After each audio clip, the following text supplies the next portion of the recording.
Good evening and welcome to the Thursday, October 24th Planning Board meeting here in Goffstown. I'd like to start off first by going around the table and introducing ourselves. I'm Brian Rose. I'm the Planning and Zoning Administrator. Bill Devanza, Selectman. Mark Warden. Gayla Bruck, Recording Secretary. Brian Hanson. Richard Meany. And John Heichel. I'll be chairing this evening's meeting. We have a few things on the agenda tonight. We had a lot of reading this week. A lot of things happening.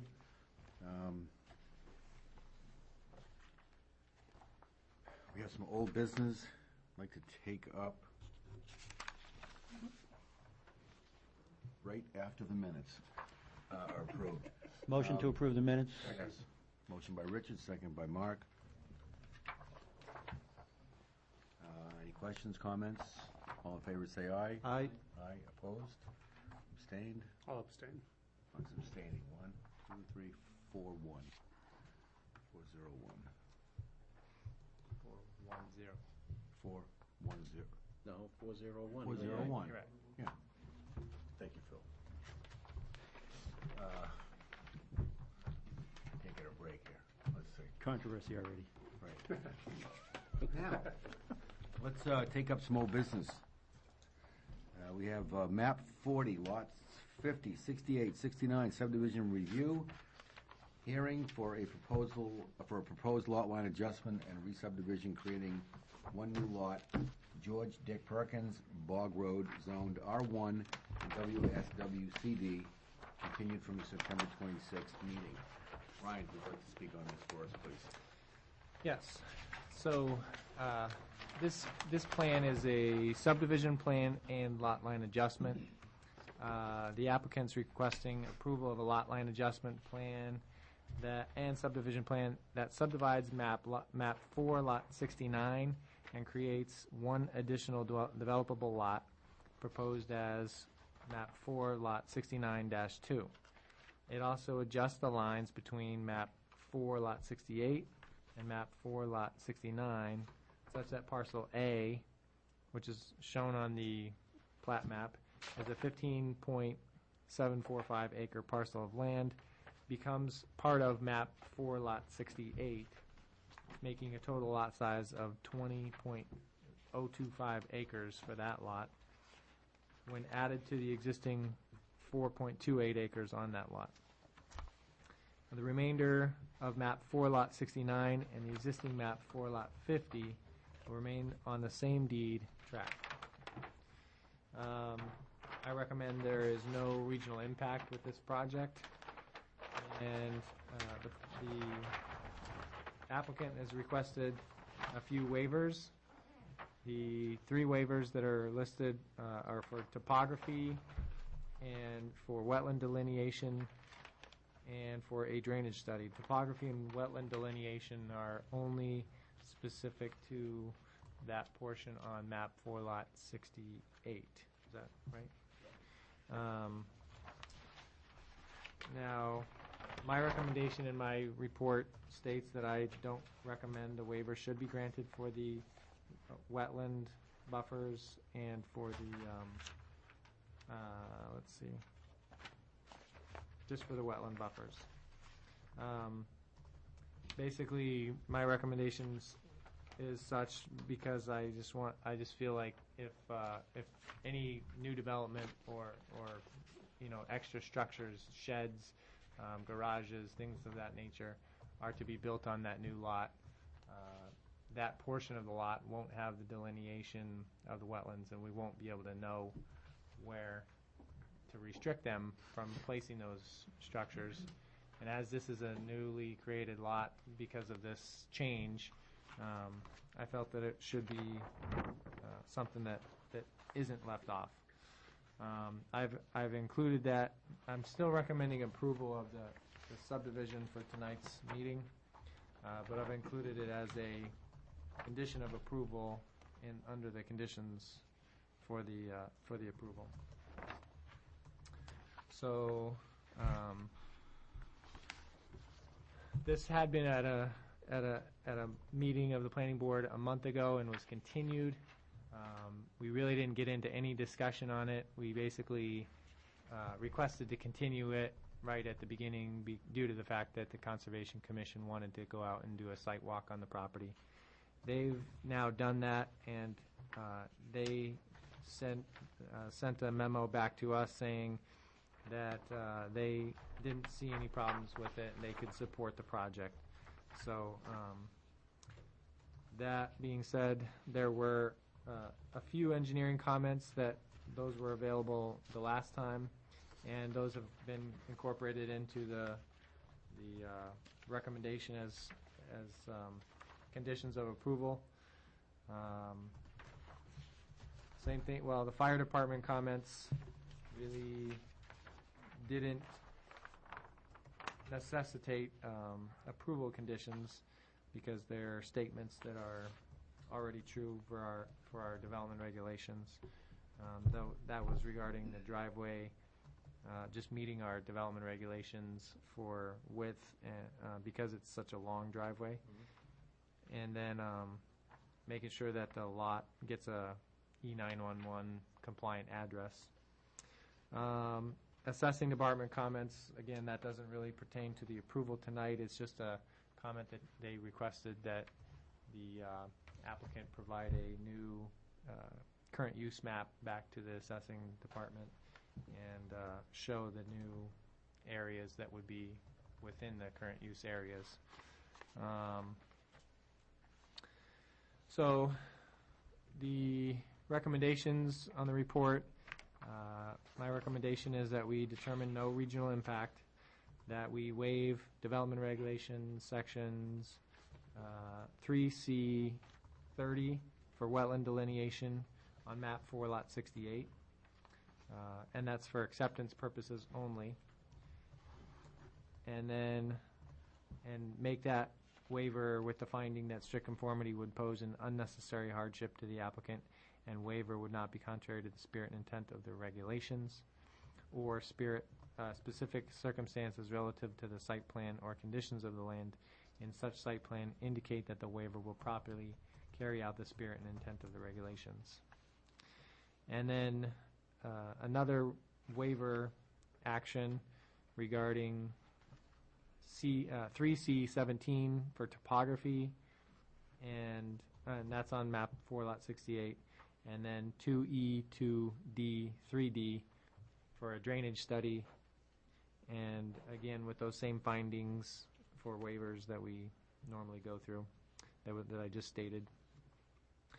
And then accept the application as complete and ready for review. Hear the applicant's presentation, conduct a public hearing to hear from the public, resolve any remaining issues that you may have, and finally to approve the lot line adjustment and subdivision plan subject to the conditions 1 through 16 that I've listed in my report. And again, most of those are standard conditions that we generally always impose. And then also just a few comments from Megan, and then that one about the wetland delineations for the existing map 4 lot, for the existing area portion of the new proposed map 4 lot 68 in its entirety. And that concludes my recommendations and my report. Thanks, Brian. Are there any questions from the board? Did you have them, Brian? No. Bill?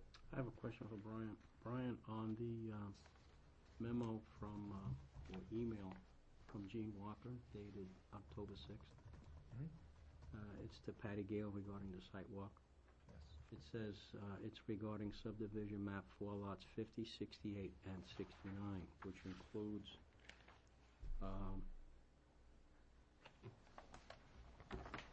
the one that you're not recommending the waiver be granted for. Is Right. that correct?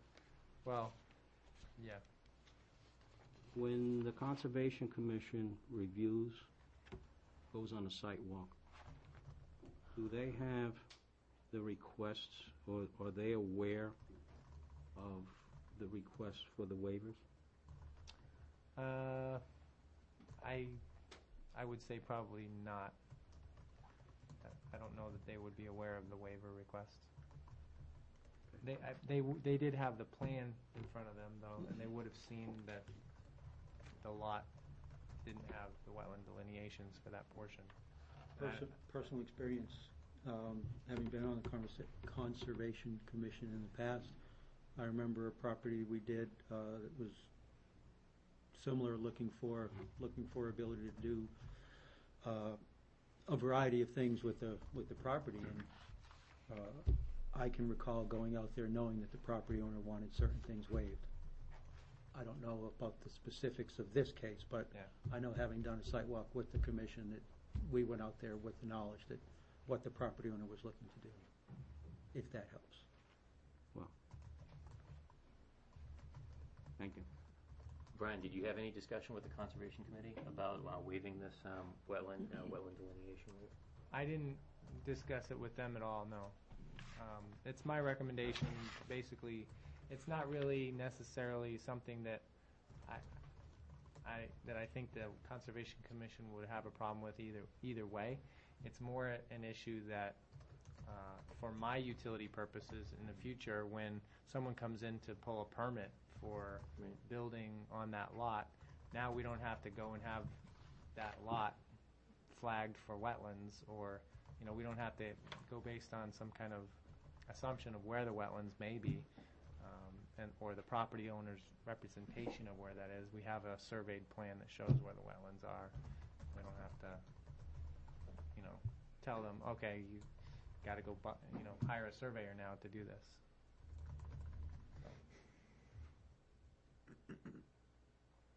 So it's just for something that may never happen. It's for a permitting issue that it may never happen, you're right, but, and it is already a developed lot for the residential portion of it. But again, anytime people live in a house, they usually want to build a shed or do something in the back. A lot of times that's the case. So I wouldn't say it's unheard of to have someone come in and ask for a permit to build something like that. But if they did come in, if we waived it today, and they came in next year, 2 years, 7 years from now, you or whomever is sitting in your position would require a survey at that point, most likely. Not necessarily. It just would make it 100 times easier on us because the information's already there and done.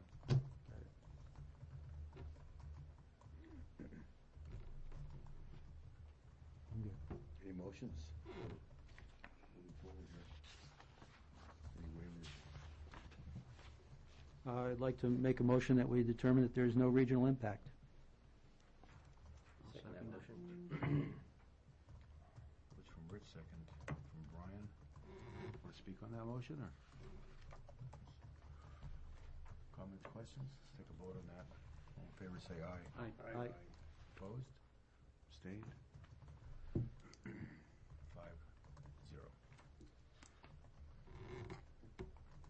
Anything else, Rich?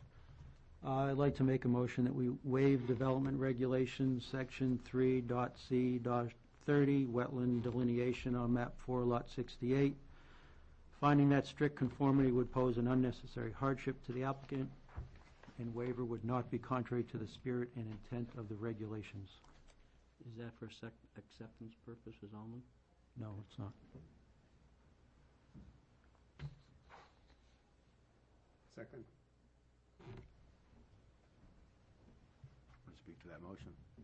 Yes, the reason I left out the for acceptance purposes only is so that the applicant can do what he wants with his property now, what he's asking to do, and if in the future he decides to build a shed or a chicken coop or whatever it is that he chooses to build, at that time when he goes to get his permit, if the requirement is to get a survey done, then get it done now. I'd say it's not appropriate to require somebody to spend money and have a survey to make the job of the town easier in the future for something that he may never do.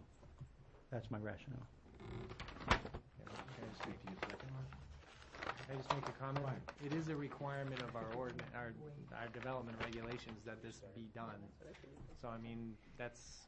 And that's why I made the motion to waive it. I don't think it's inappropriate to do that at this time. I think that's the reason why we require it up front, to do, so that when you have a new lot that's on the table, is being changed, you get all that stuff up front, so that way, you've got correct information on moving forward for anything.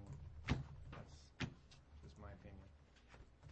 I think it's better to do it now while it's going through this than later when you have to, tell somebody, I'm sorry, your shed's gonna cost you an extra $2,000 for a survey, or however much it's gonna cost, probably more than that for a wetland survey. So that's what you meant by make it 100 times easier? Not, it'll make it 100 times easier on staff? Well, Is that I what think Richard's both. saying? That's I what think, Richard's I saying. think both. So, Well, it's completely easy for them now if they don't plan on building a shed to not have a survey done, so it's very easy on them. And I think that's the way it's supposed to be. And they could do it now if they chose. And if they chose to put in sheds and other outbuildings, we would probably be having a different discussion here right now. At least, I think I would. So you think it makes it easier for the applicant, and you think it makes it easier for the applicant to do with his property what he wants to do? I think it does, but more importantly, because that's not the only issue at hand, is that because there are no plans to, because we have a plan, he doesn't have any plans to build these other things that might happen in the future, so we're still respecting our regulations. It's not just make something easier, because we wouldn't be here if the goal was to just make it easier. But I think we still respect the regulations and the ordinances. And in the future, if it ever happens, then the property owner can have the discussion with the planning and zoning office and/or the planning board at that time. But I don't think it's necessary now just to make a staff job easier in the future, maybe. Any more comments, questions on that? I don't think it was just about the staff job, though, Richard. I mean, what he explained was so that future applicants didn't have to come in and do the, additional work.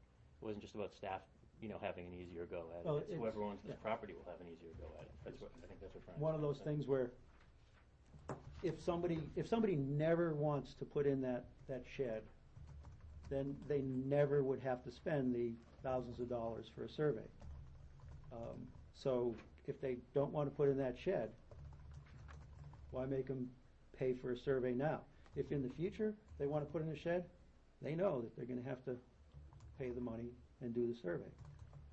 But for the plan that's on the table, I don't think it's necessary to be done now. No need to spend the money now. In the future, sure. You want to put in your shed, want to put in a garage, want to put in something else, come in, get the request, do the survey, pay the money then. And if they thought they were going to do it in the future, they could do it now. We're just waiving that. They probably wouldn't ask for the waiver now.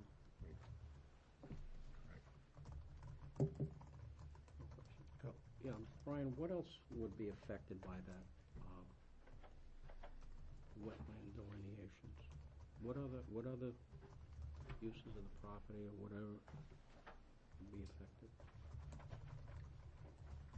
I'm not sure what uses may be affected, but, I mean, if anybody is looking at that property in the future and needs to know where the wetlands are, it's not going to be there if we don't require it. And I don't know, I can't foresee what other reasons other than, putting up a shed or, but maybe it's, they've done something that is draining into their wetland and we need to know about where the wetland is for that purpose, and or they've even graded within the, you're not even supposed to be doing, major alterations to your land, configuration of your land without getting an approval within that wetland buffers, area. So if they're, doing something of that nature in their backyard, that would even pertain. Right now, all the wetlands for the project have been flagged and required setbacks have been indicated. Only on the portions of That the- the other portions of the lots, That not the- on that one portion. That the Conservation Commission visited.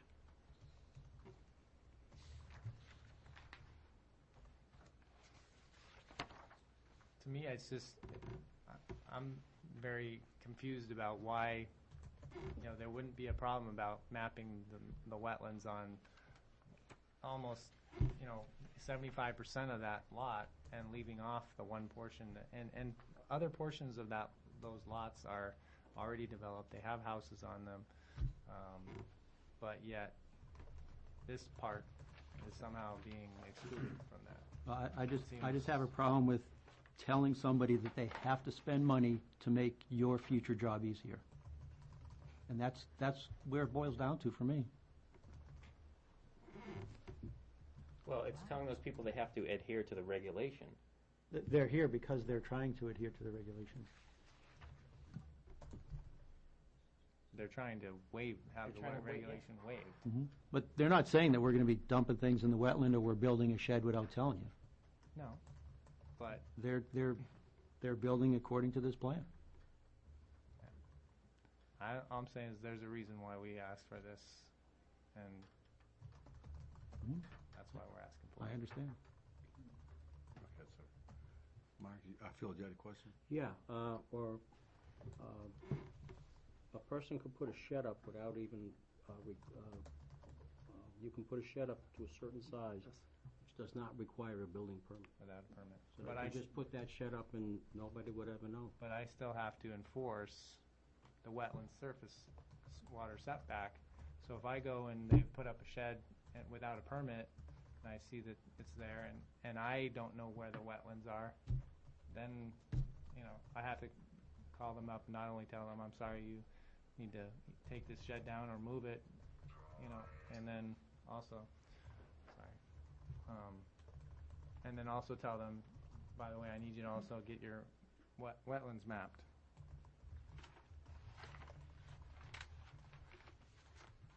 I'll just Mark. say I tend to agree with Richard on this one. I think it's a good approach, so I've seconded the motion. We can vote on it whenever you're ready.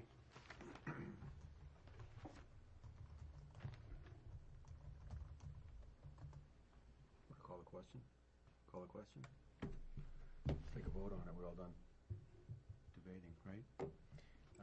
You want to restate the motion since Barbara walked in after?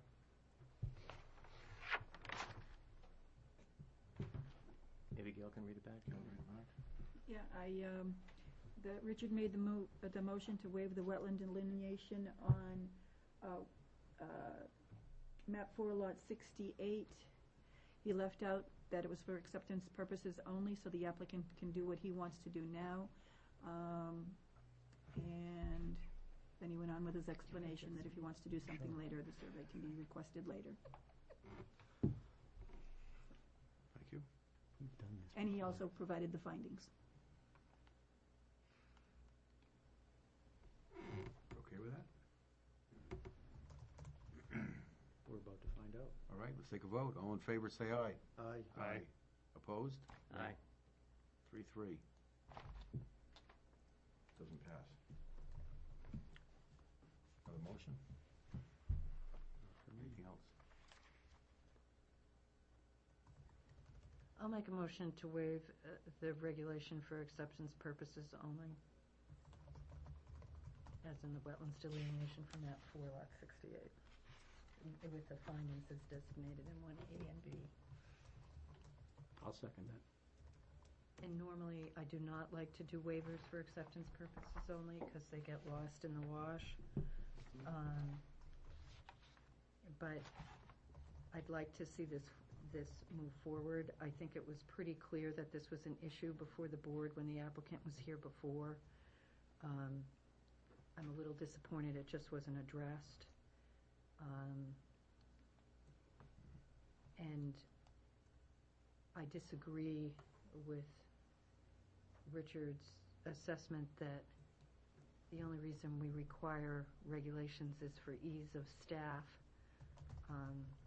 We require them because the town has voted on them, and we're charged with enforcing them as elected members of this board. And when somebody does a subdivision, they want the benefit of the subdivision, and they subject themselves to the rules and regulations in place at the time. And those are all factors that get considered when you deal with property issues anywhere. So, but I would like to move on with this because I don't see a lot of issues with this particular plan, and I think it needs to be moved on. We have a motion with Barbara, second with Phil. Any discussion? You're all set? All in favor, say aye. Aye. Aye. Opposed? Abstained? One abstention? 5-0-1.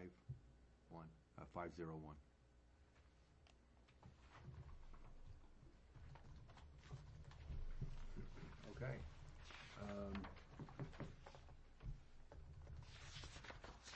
Applicant. Oh, There's more one waivers. I'm sorry, more waivers. 2 more, 3 and 4. I'll get to you, I'm sorry. You wanted to comment earlier. Oh, I just wanted But- to mention that the engineering comments or the approval conditions 9 through 15 were addressed last time. They had sent an email, like, I think the day of the meeting or whatever, and those were all resolved, so they just got left on here, so I just wanted to make sure the board knew that those were all addressed. Okay. 9 through 15. 9 through Those were all 15. addressed last time. They submitted a plan, I think it was right before the last hearing, and I checked them that night of the hearing, checked them all off, so they were all set. Oh, and I did, number 16 is the NFPA requirement for the driveways. So that is in our regulations. It doesn't have to be a stipulation, but I did add it there. I saw that afterwards. I mean, highway will, DPW will just deal with that with the driveway permit, right?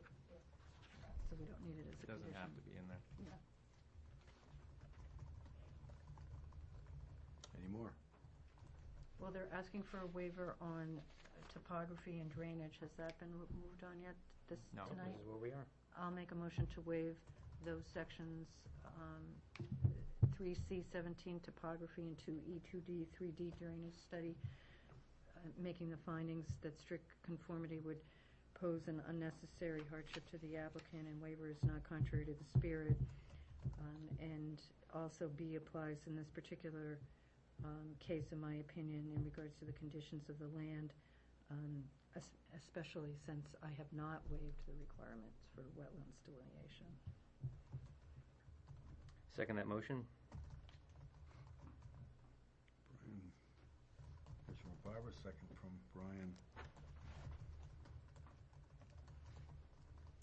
Any discussion on that motion? Vote, all in favor, say aye. Aye. Opposed? Abstained? 5-6-0.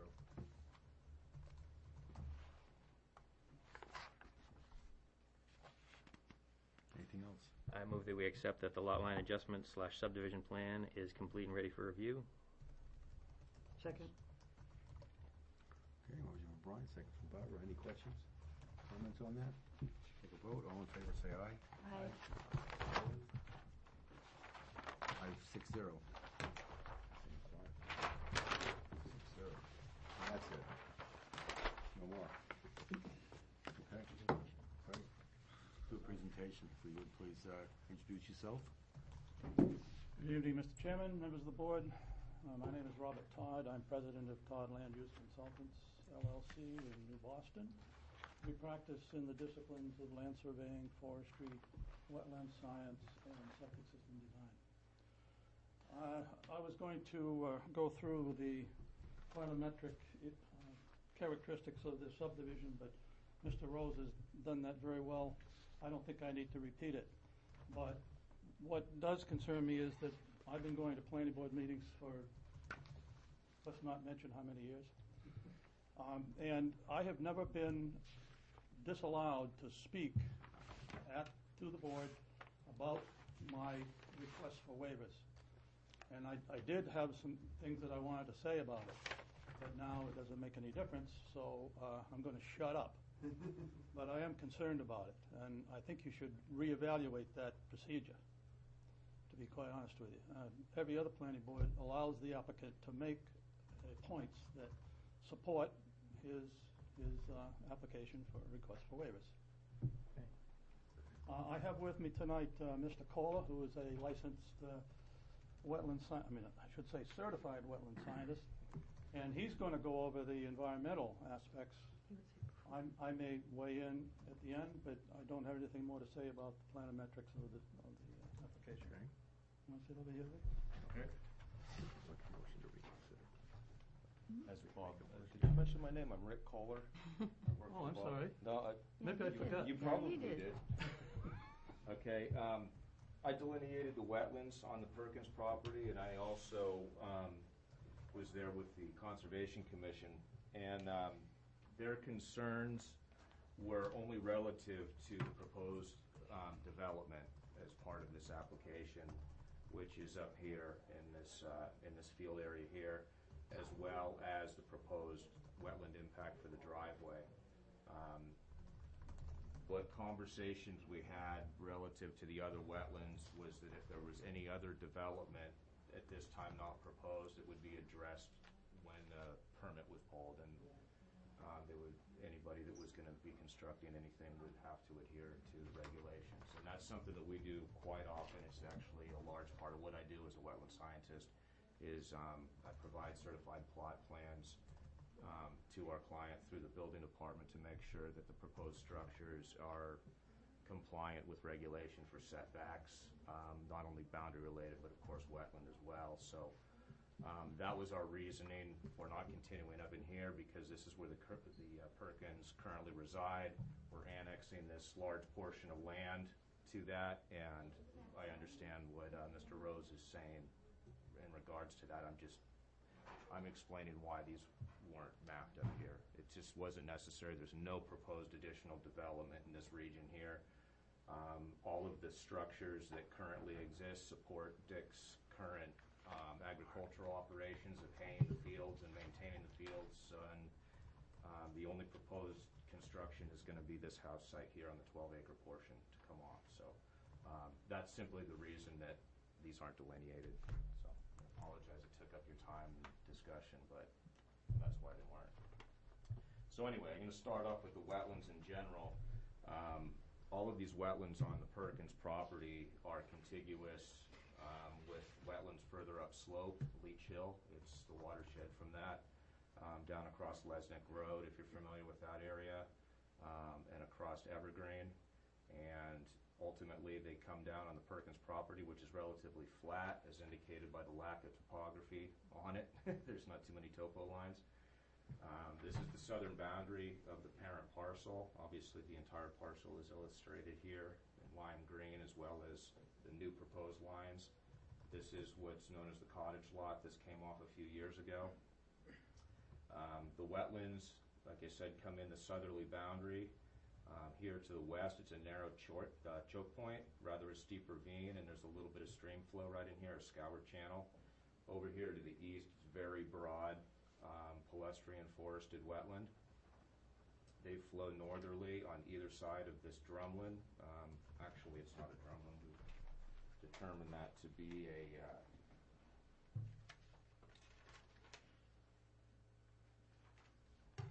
it's important. I will get to that. Anyway, raised portion of property here. The wetlands flow on either side of it. This is significantly higher in elevation than the wetland areas. The wetland to the west chokes down right here and goes through a very narrow grass swale that's in long-standing use and is currently impacted by agriculture. This is where Dick enters this field with his tractor and his haying equipment, and that's where we're proposing at where he currently crosses to upgrade that with a culvert and install a driveway to get to the residence. Northerly of this man-made swale, which is in long-standing use, the wetlands become contiguous again. Up here, they flow through a 16-inch metal culvert underneath another field access road from behind the barns and sheds and outbuildings and whatnot associated with the agricultural use up into what's known as the East Field.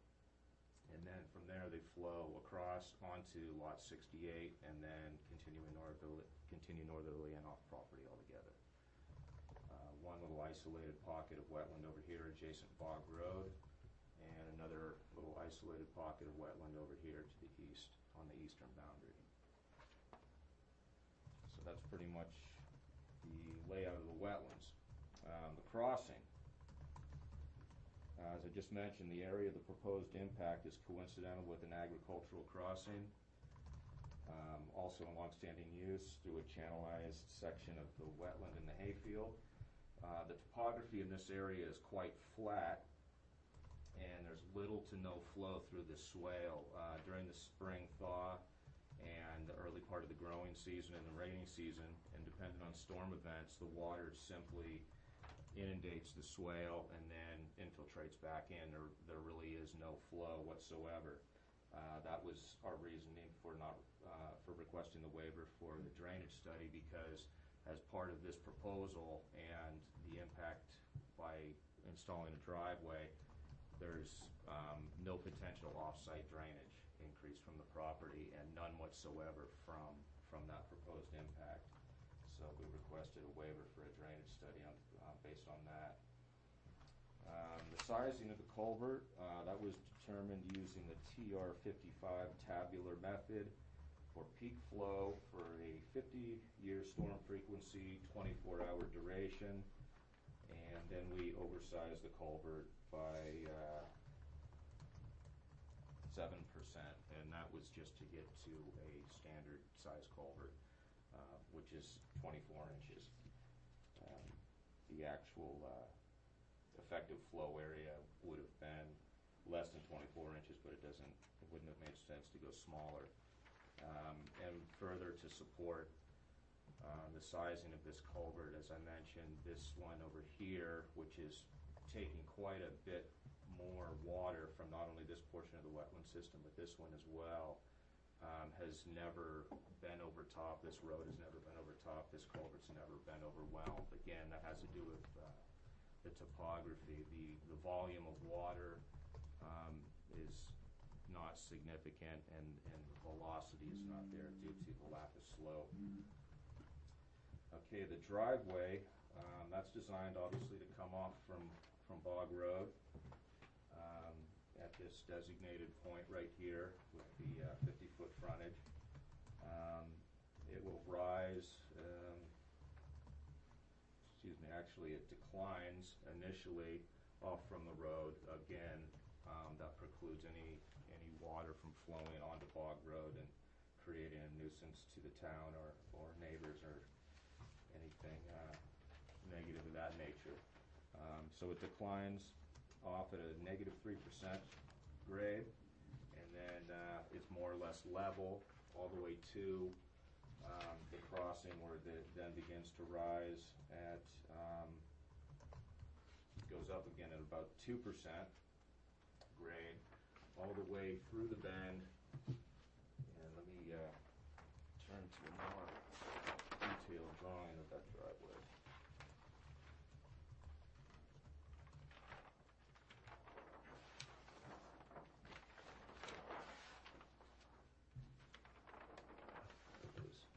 Okay, so off from Bog Road, -3% grade, so water won't be running from the driveway onto the road.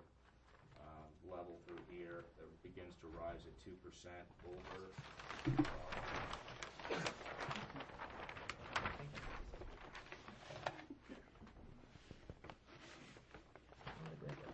So it makes the bend, and between station 400 and 500, we are proposing a fire apparatus staging area. This is in concert with NFPA standards to allow for different apparatus.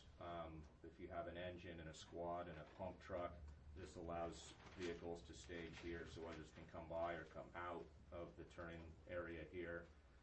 And this is within 300 feet of the residence. 300 is max, and we installed this at proposing it to be installed at 250 feet from the residence. I think that has to do with hose runs. This area up here in front of the house is, you can see it's pretty substantial for residential parking and turning and maneuvering, but that meets NFPA standards for a 40-foot axle-to-axle piece of equipment. Let's see. Again, the other thing is on the driveway, the steepest portion is to get up onto this drumlin area where the proposed house site is, and it's been designed for a maximum grade of 8%. And it is over an existing field access road that is currently being used for farm equipment to get up and down. So it's adequate in size. It'll, of course, need to be groomed and excavated for residential traffic, of course. So that's it on the driveway, if there's any questions on that. Okay, the house site. And here's the term I couldn't remember. I'm stuck on drumlin. This is actually considered to be a ground moraine, and it consists of glacial till deposits that occurred when the glaciers were receding, and all of the spoil melted out of the bottom of the glacier and ended up there.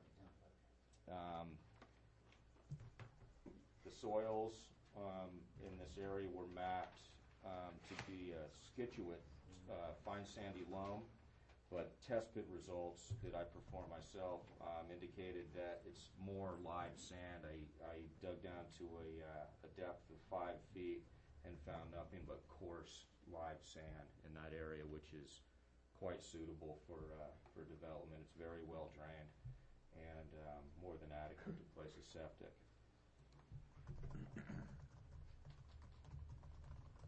Basically, the development area, and I'm not sure if it's illustrated on one of the other plans, and this is what I walked the commission folks around, has been delineated. Going back. It's indicated right here. Okay, this is the copy I need. The OSS indicates where the building envelope has been staked, and that is respective of the 100-foot wetland conservation district setback. So the wetland boundary is here by this hash line with the little fern icon, and this dotted line in here with the X squares, that indicates the area that's been staked out for the development area. And that's 1.6 acres of the 12 plus total acres. So that suggests that we'll have in excess of 10 acres to put into current use. And like I said, this is the area that we concentrated our sidewalk in on with the Concom. So 1.6 acre development site, and the remainder is in excess of 10 acres for Current use. So with that, we'll scrabble, but any questions or anything you'd like me to revisit? Brian, you have a question? I just want to make a comment, Mr. Chair. So at the beginning of the meeting, we did the waivers, and that was for acceptance purposes only. Throughout this hearing, you have the opportunity still to speak to those waivers. The way that it's set up is, I'm recommending that it be a condition of approval that you do the wetland delineation, but you by no means have been opted out of any discussion of that, because you can speak to that and still, make your case as to why you feel it shouldn't be a condition. Does that make sense? I thought that once a motion has been made, that was a waiver. Discuss it if you That was a waiver for acceptance purposes only. Correct. But, I just want to give you the understanding that we're not telling you you can't speak to something during your portion of when it's time to speak. That's right. So let's follow up to that theoretically, right? If he made a compelling argument, we could revisit it by moving a reconsideration of that. Motion for reconsideration. Motion, right. I wouldn't reconsider that. I would just Make a different make a motion. make an approval motion that doesn't include a condition at the end as I've included it. Yeah. So you can tweak it however you wish at the end, but for acceptance purposes, I wanted it to be waived only for that purpose. That makes sense. I still recommend that we require it, but i.e., as it appears as condition 6 on Right. his recommended conditions of this approval, Right, we would take that out, or not. or could. Right. We have options, perhaps. so if you want to speak to the waiver issue, then I will exercise the right that you did there. Right. And You had the right, What even I though he want- didn't say it, even if he didn't say it. What I wanted to say is that there is symbology on that plan that indicates that there is at least a brook that runs through that property. And that was taken off from the previous survey that was not done by this office of that original lot. And I also wanted to bring up that the standards for wetland delineation do change. And I was once a certified wetland scientist. I gave it up because Rick was doing a better job than I was. But I can remember at least 2 changes in a period of 10 years that affected the way we delineate wetlands. And I offer that because what is done now may not be valid in 10 years from now. It most likely will not. So I offer that to you as a consideration. The other thing I wanted to bring up was that we would like some guidance on how to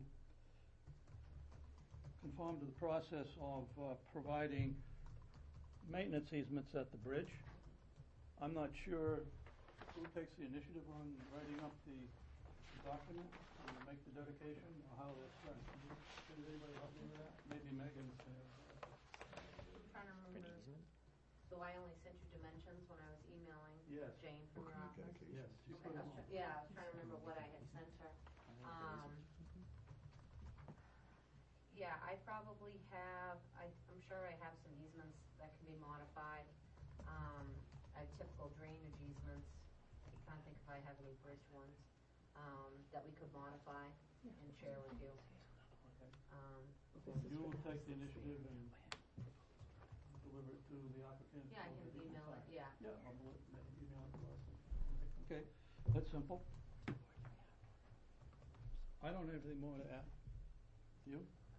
I don't think so, unless, for the record, but it is stated on the plan when I started talking about wetlands on the property in general, right at the beginning, and I went past it, that the methods by which I delineated those were per the regional supplement to the Army Corps Wetland Delineation Manual for north, central, and northeast regions of the United States. So, current, and that's relative to what Bob just spoke to.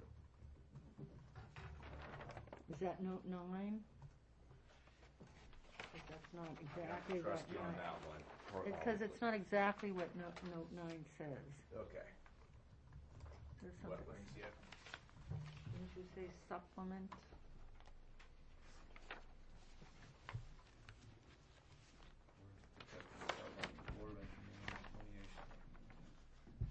Correct, so that Does that note 9 will need to be be corrected?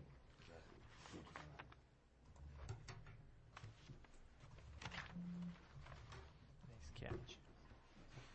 Yeah, very good. And actually, that is probably the case because a portion of these wetlands were mapped at the time we took the cottage lot off. Right, so what, In the regional because I just sort of caught that, so we had, just for clarification, because I'll tell you that one of the things that about,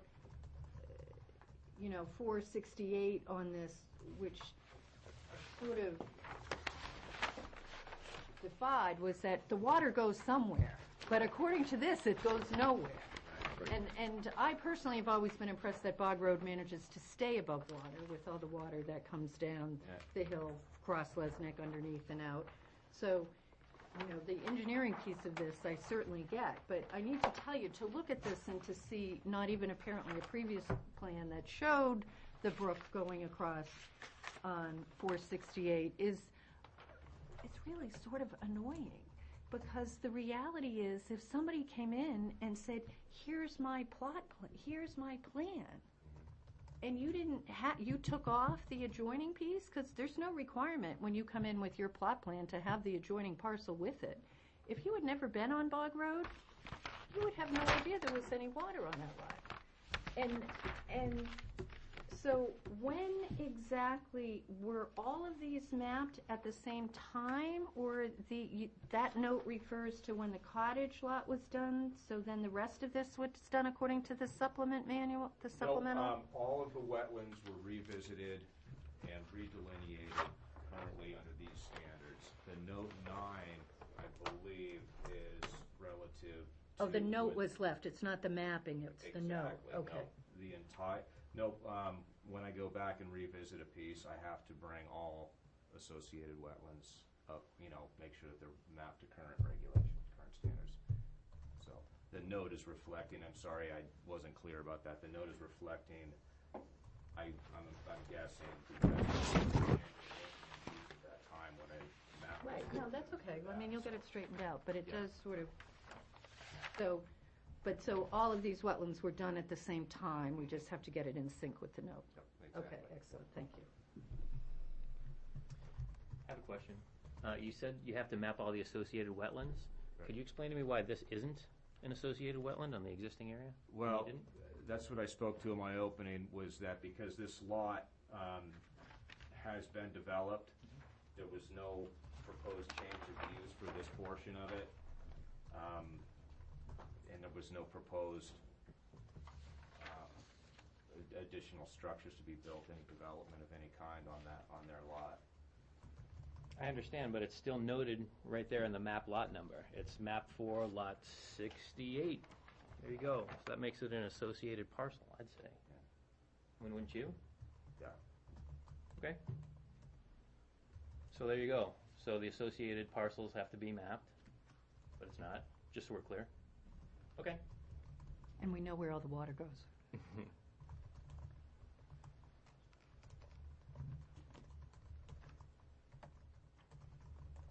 Anything else? Any other questions? Thank you very much.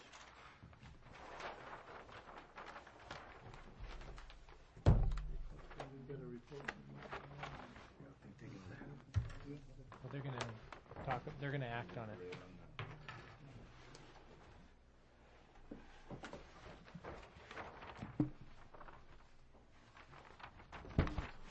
Gotta do a public hearing first. Okay, so we're all set. Thank you very much. Thank you. Is there anyone from the public that would like to speak on this?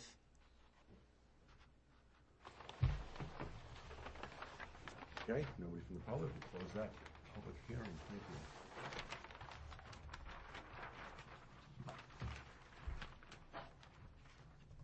you. The action.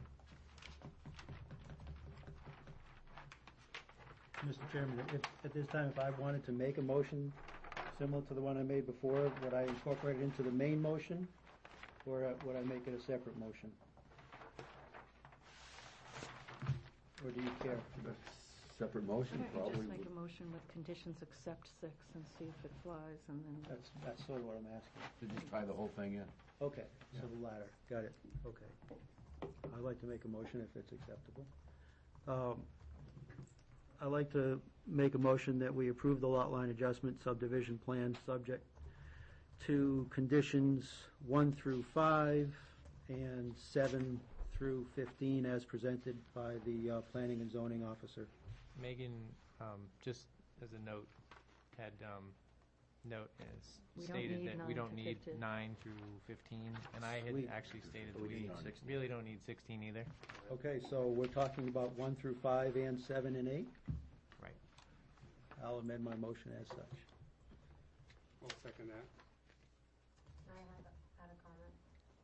Yes. I just wanna, one condition we may want to put on here is to execute the bridge maintenance easements as provided by DPW. I can provide those, or however you want to word that. That was something they've got it on here. They're showing the dimensions that we talked about and agreed to, but to have it an executable document, I don't know if that should be added, Bridge, execute bridge, you know, as maintenance agreements? bridge maintenance easement. Maintenance easements. It's an easement as either approved or provided by DPW. And then I'll take a common one I have and rewrite it for this site and send it over to them. So amended, Mr. Chairman. Great. Amended. You're okay with the amendment? To that motion? So it includes numbers 1 through 5. And 7 and 8, and what has, I will call the new number 9, 5, The bridge 8. the bridge easement, maintenance maintenance easements. agreement. And 6 is out. That's my So- motion, yes. Oh, 9 through 15 is done already.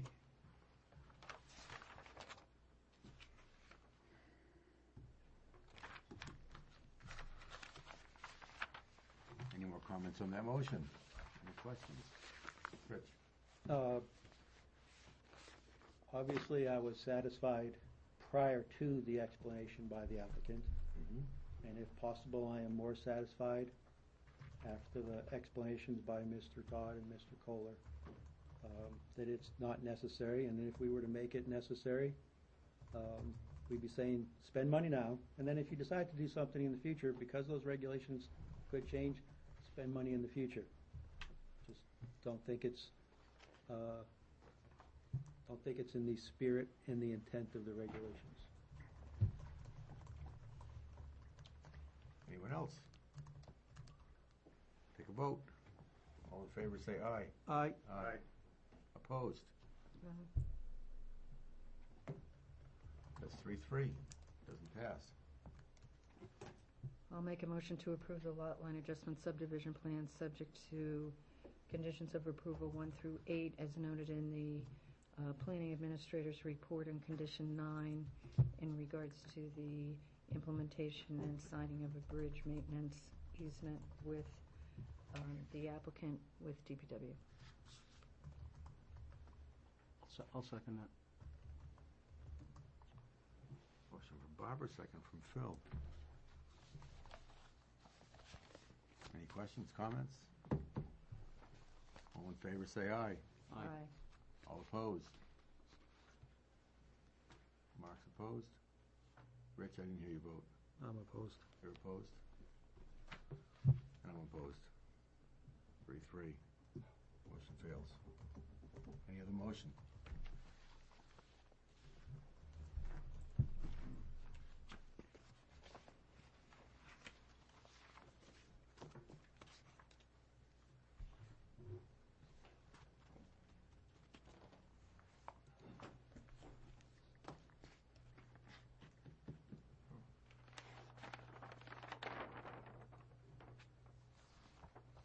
Is there something we can work on here? Something we can do to get this moving along tonight? Yeah, I move that we approve item 8, lot line lot line adjustment subdivision plan and condition of the approval, 1 through 8, with the 9 included by the DPW representative, and 16. I'll second that, because it's a different motion. The NFPA requirements would be required in any manner. That's 1 through, that's going to be, are you including 6? Is that Yes, 1 through 8, 1 plus through 8? the DPW representative's comments, and 16, the Yeah. NFPA regulations. And 16, okay.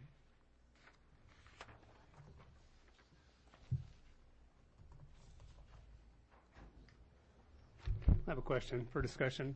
On this, number 16, would the driveway have to meet NFPA requirements regardless of whether we include it here? It's some higher authority, right? Yeah, NFPA is a national thing. Yeah. So it's, It was an effort to get this passed again. I figured. But just for my own edification, right? So we could have included it or not. Okay, thank you. No, just if I can, not a question, but a comment on the motion. The reason I'm gonna vote no on this is because it still includes number 6, and I think that's not within the spirit and intent of the regulations. Can I comment on that? I understand that. And the applicant, if it was approved with number 6, can make the decision not to go forward or to request a reconsideration within the time period that the motion goes forward. And rather than have nothing happen on this plan, I would urge that the board consider voting for this motion and letting the applicant make a decision based on that. I would have hoped that somebody who voted against that motion, when presented with the fact that there's clearly water on that lot that used to be presented on a plan that isn't there anymore, would have considered that perhaps something should have been on that lot. So I would just consider you give the applicant more options by voting for this motion than not. Richard?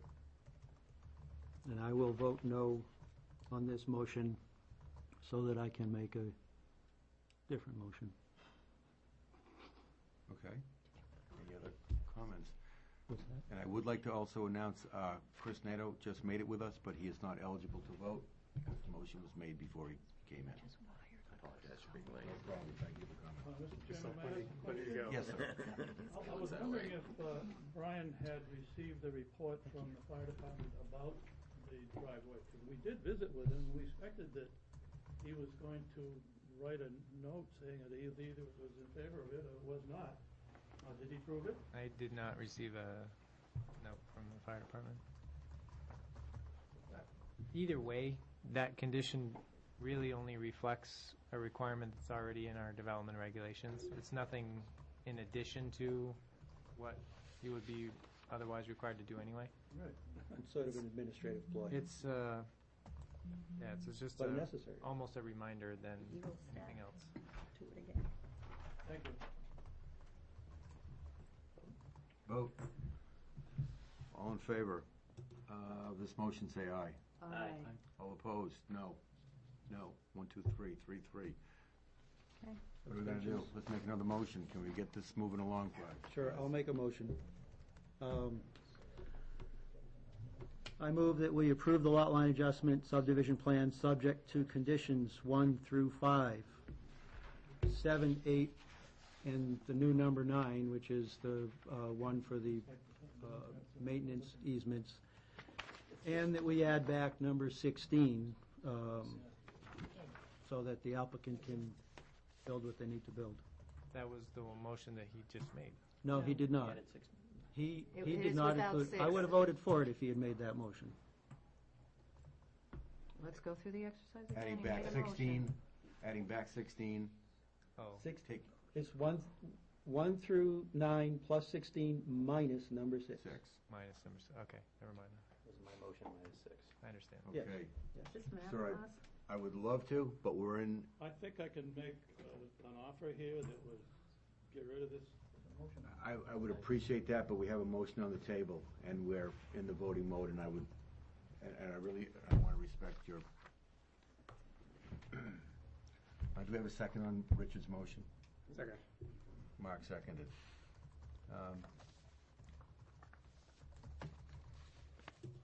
Chris is eligible to vote for this because it is, he's here after the motion was, after this motion was made. Oh, here we go. Can I, You can certainly abstain. I have to. can I speak to my motion? Yes, you can. Smart boy. You know, You don't have to abstain. you just- Yeah, it was on the MS, I'm not suggesting this, we I can't. don't know what I'm getting into right now. I guess I should just speak to Chris. I feel like I'm a tiebreaker. Well, absolutely. That's why we have 7 people on the board normally.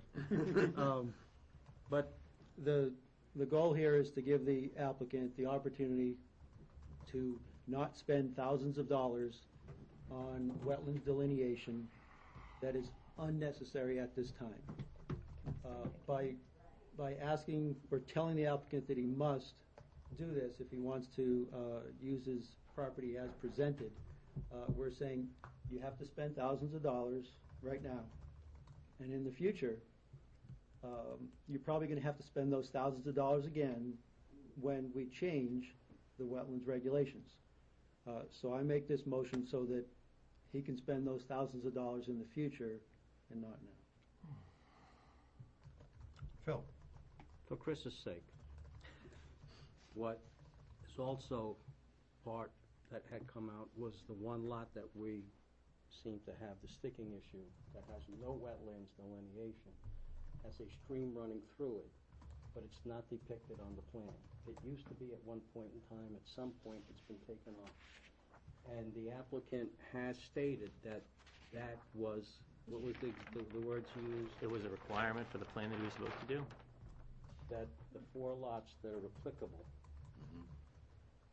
of this plan to have wetland delineation, this particular one doesn't even show the stream that's on it. In other words, the properties that abut it have a stream and it gets up to this other lot and it like ends. Because it's a different motion. Okay. So, Same speech though. It's the same word. Same speech though, thanks. But that is waivable by this board, which is why we're having this conversation. That is waived by this board. And I feel it's appropriate that it's waived because there are no plans to do anything with that lot, 468, nothing, except draw an imaginary line through it.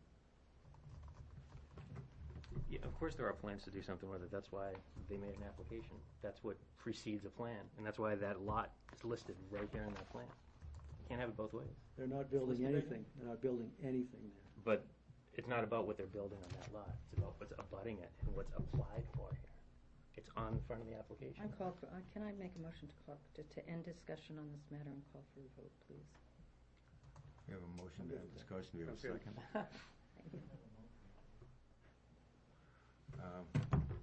Great, and anyone can abstain, but they're here to vote for the hard decisions. Make your choices. Let's take a vote. All in favor, say aye. Aye. Aye. Opposed? 3-3. Motion fails. Mr. Chairman, Yes, we sir. recognize the applicant at this time. Yes, sir. Since we don't have a motion on the table. For the benefit of our client, Mr. Perkins, the benefit of the board, and for my professional integrity, and so I can sleep tonight, we're going to go out and map the wetlands, and they'll be illustrated on the final plat. On lot And it 68. probably won't show any more than it's right there now with the brook. But we'll see. It has no associated wetlands on it. Right. Sometimes it's like this.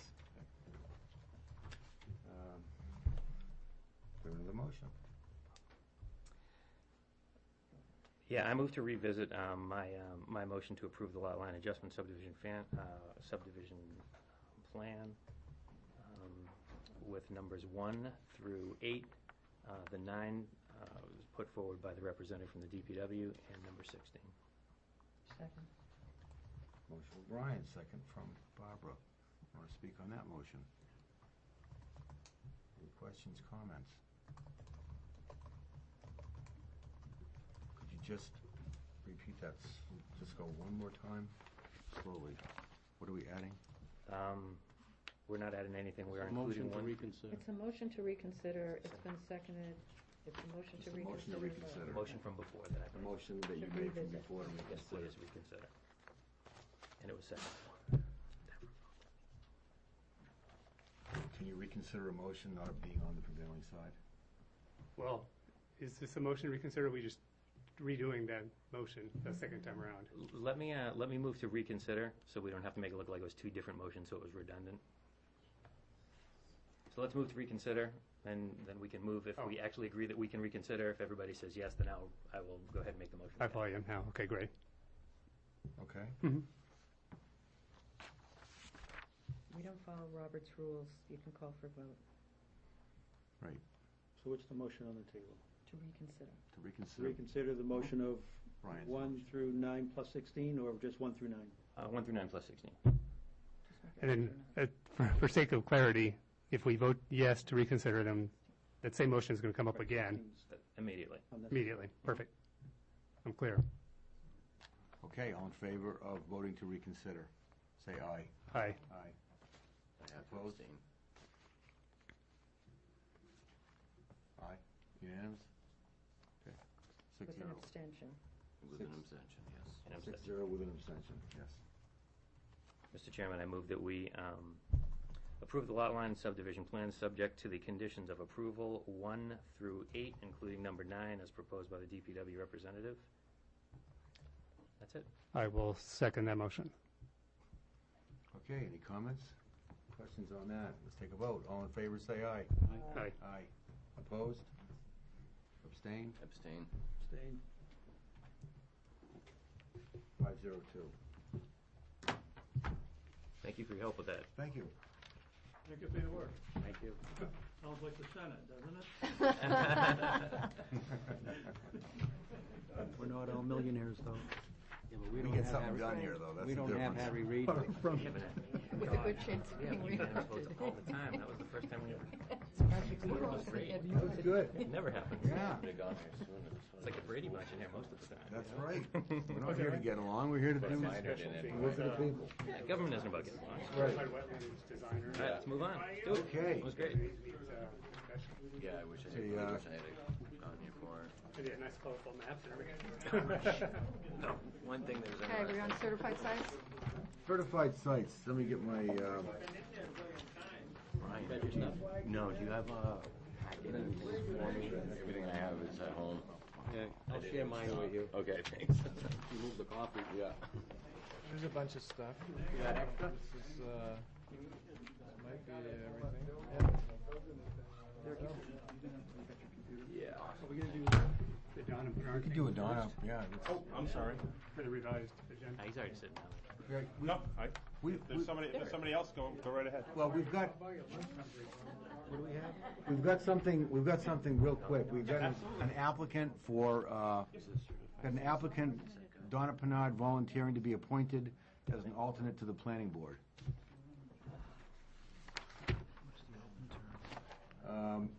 No. An action item, number 3. What did she do, come up and give a presentation? I learned from last time, Barbara, that I Yes. have to figure out what the open Barbara, term is, right? Donna could come up and introduce herself, please. She taught me. We had an opening available for Town the, laws down. I'll look up. 'Cause I- we'll have one listed. I wouldn't be alternate? surprised after seeing that last bit that she might withdraw her candidacy. Where was the alternate tonight? That was good question. I know one of them's sick. Welcome, and tell us a little bit about yourself, if you would, please. I live at 65 Riverview Park Road. I've lived on the same street my entire life. My parents live 4 houses away from me, so I didn't move far from mom and dad. So I've been a lifelong resident of Goffstown, graduated from Goffstown High School, have a bachelor's degree from St. Anselm College in philosophy and a master's degree from Plymouth State University in education.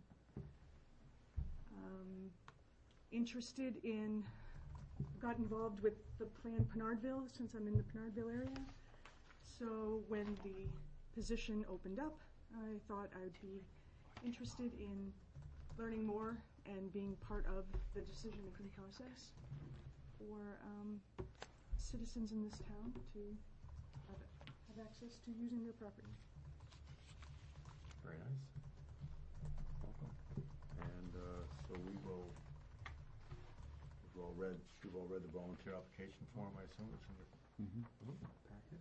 So we all. Do we have an opening? We do.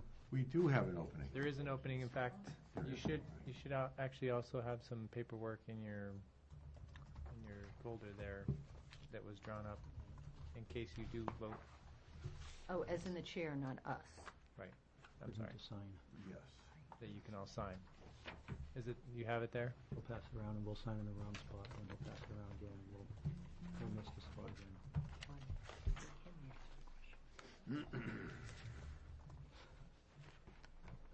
Yes. Are we open for discussion now? Open for discussion. I just want to say that Donna Bernard has been a client of mine in the past, but I don't think I need to withdraw. I don't think it's a conflict of interest, really, just as I've dealt with Jan Barnaval and real estate stuff, and we all know a lot of people in town, so I just want to publicly claim that, but I'm not going to withdraw the vote, just I don't think it's a conflict of interest. We'll just assume the business deal went okay. Yeah, it's not open, it's closed, it's not. It did. It closed. Thank you. Okay, any other questions for the applicant, or just take action on? I make a motion, Mr. Chairman, what I did was I looked at the town's website and saw that we have one vacant position for an alternate, and the term is 2013 to 2016. So I move that we approve Donna Pennard as an alternate to the planning board for the term 2013 to 2016 to fill our vacancy. Very good. Have a second for that motion. Sure, I'll second that. Okay. Any questions, comments? Let's take a vote on that, please. All in favor, say aye. Aye. Opposed? Abstained? Welcome. Thank you. Thank you for volunteering. Thanks for stepping up. If you would, Everybody sign that, please, tonight. everybody sign Pass that. it around. And you'll be, We can't even have Phil swear her in if we want, yes. since Phil's here. That would take care of an extra step. Or you could go home and watch the Red Sox. Red Sox is, yeah. Phil's gonna swear it. Let's see. Right here. I'm sort of surprised I haven't seen more of you checking your little handhelds. I figured. you Left it in guys- the car on purpose. Have they even started? My battery's They too started low. at what time? 8:07. Yes, everybody sign But it. who's counting? What do we do? All of us sign it? There's 2 pages there, by the way, in case you missed the second one. Is that pencil, Richard, or pen? It's a pen. Thank you. Talking to me? Yeah. Yeah, the title company uses these for their document signings, and it's a funny thing they do. It's a pen, and it's not erasable ink, so. It's not. No. They use them to sign deeds. So 2 different pages, John, 2 pages, one, yeah, and the next one. for all 7 of us? Yes.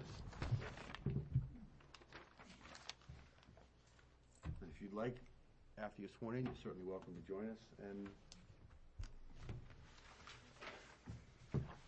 be part of the process.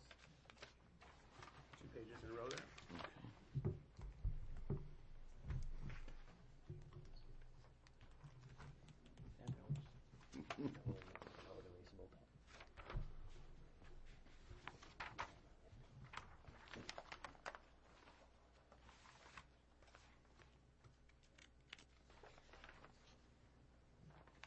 Why don't, can we continue We on? can with the- continue, yeah, we can move on while we're, Donna can step out and do you mind if?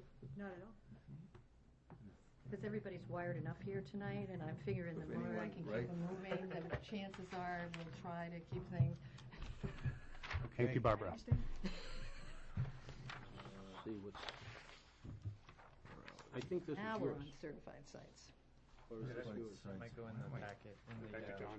Back to John. certified It's sites. getting everybody to actually sign. Yes, pieces now we're of on paper in the certified right sites. place. That's very Um, challenging. Come up and make a presentation.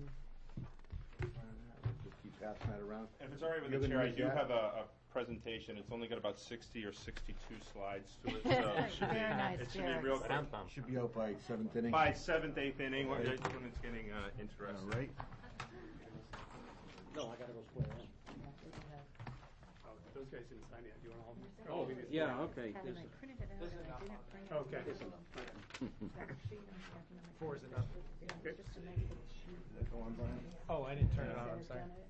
Let me turn off If you front could turn light. off the front one, I'd appreciate it, thank you. I'm looking there. Now it's on.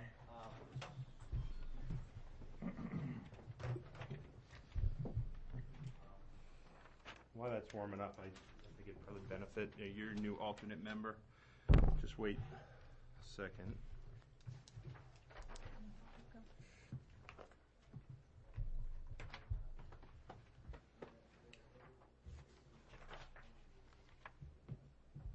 All right, so You want me to- Derek, go ahead and Oh, start. okay. Yes. Thank you, Mr. Chair, thank you, planning board members. The reason that I'm here, I'm representing the Economic Development Council. I have Charlie Tentis, who is the vice chair of that council, as well as Tim Redmond, who's a member on that, and we're here to present to you the concept of certified sites. Many of you may remember an April presentation by David Priest and Jack Munn of Southern New Hampshire Planning Commission. This builds on that presentation. I apologize, a few of the talking points are going to repeat what they said, but as we have a new alternate, as we have some people in the audience who may not have had the opportunity to see that presentation, I think it will benefit everybody. So, let's see. Basically, what is a Certified Sites program? It's really a marketing program for sites that are within a community that are ready for development. Normally, they're run by a state agency or a regional economic development agency. They usually develop criteria for which properties can participate in that. Commercial, industrial parcels are the most frequently used, have minimum lot size, specific uses. They have to be for sale, they have to be for lease, they have to be actually on the market. The property owner has to be marketing those sites. And it recognizes sites that are ready for development that a community and the property owner want to develop. The benefits for this are twofold. There's a benefit to the property owner, and there's a benefit to businesses looking to build. For the property owner, especially in New Hampshire, is the potential for a longer plan approval. Right now in New Hampshire, especially the southern New Hampshire region, you mostly see 1 year and 2 year plan approvals. It's not a lot of time once you have a plan approval, whether it's 100% signed or if it's conditional, to go out and then market it and find a tenant for that site. This program, the Ready, Set, Go program that was presented by Southern New Hampshire Planning, extends that up to 5 years, subject to the planning board's discretion. It's still up to the planning board. You don't lose any power in that. And the other thing is it markets an entire region. You get a company that decides, you know what, I've heard some good things about New Hampshire. I want to move to the southern New Hampshire region. I want to move near the Manchester airport. I want to have easy access to Boston. I want to move in that area. What do? Do I look at a map and I start going to all these different sites to pick out one, or do I go to one place that has all the sites that have some readiness to start doing it? And for businesses that are looking to expand or relocate, it reduces time to the final planning board approval.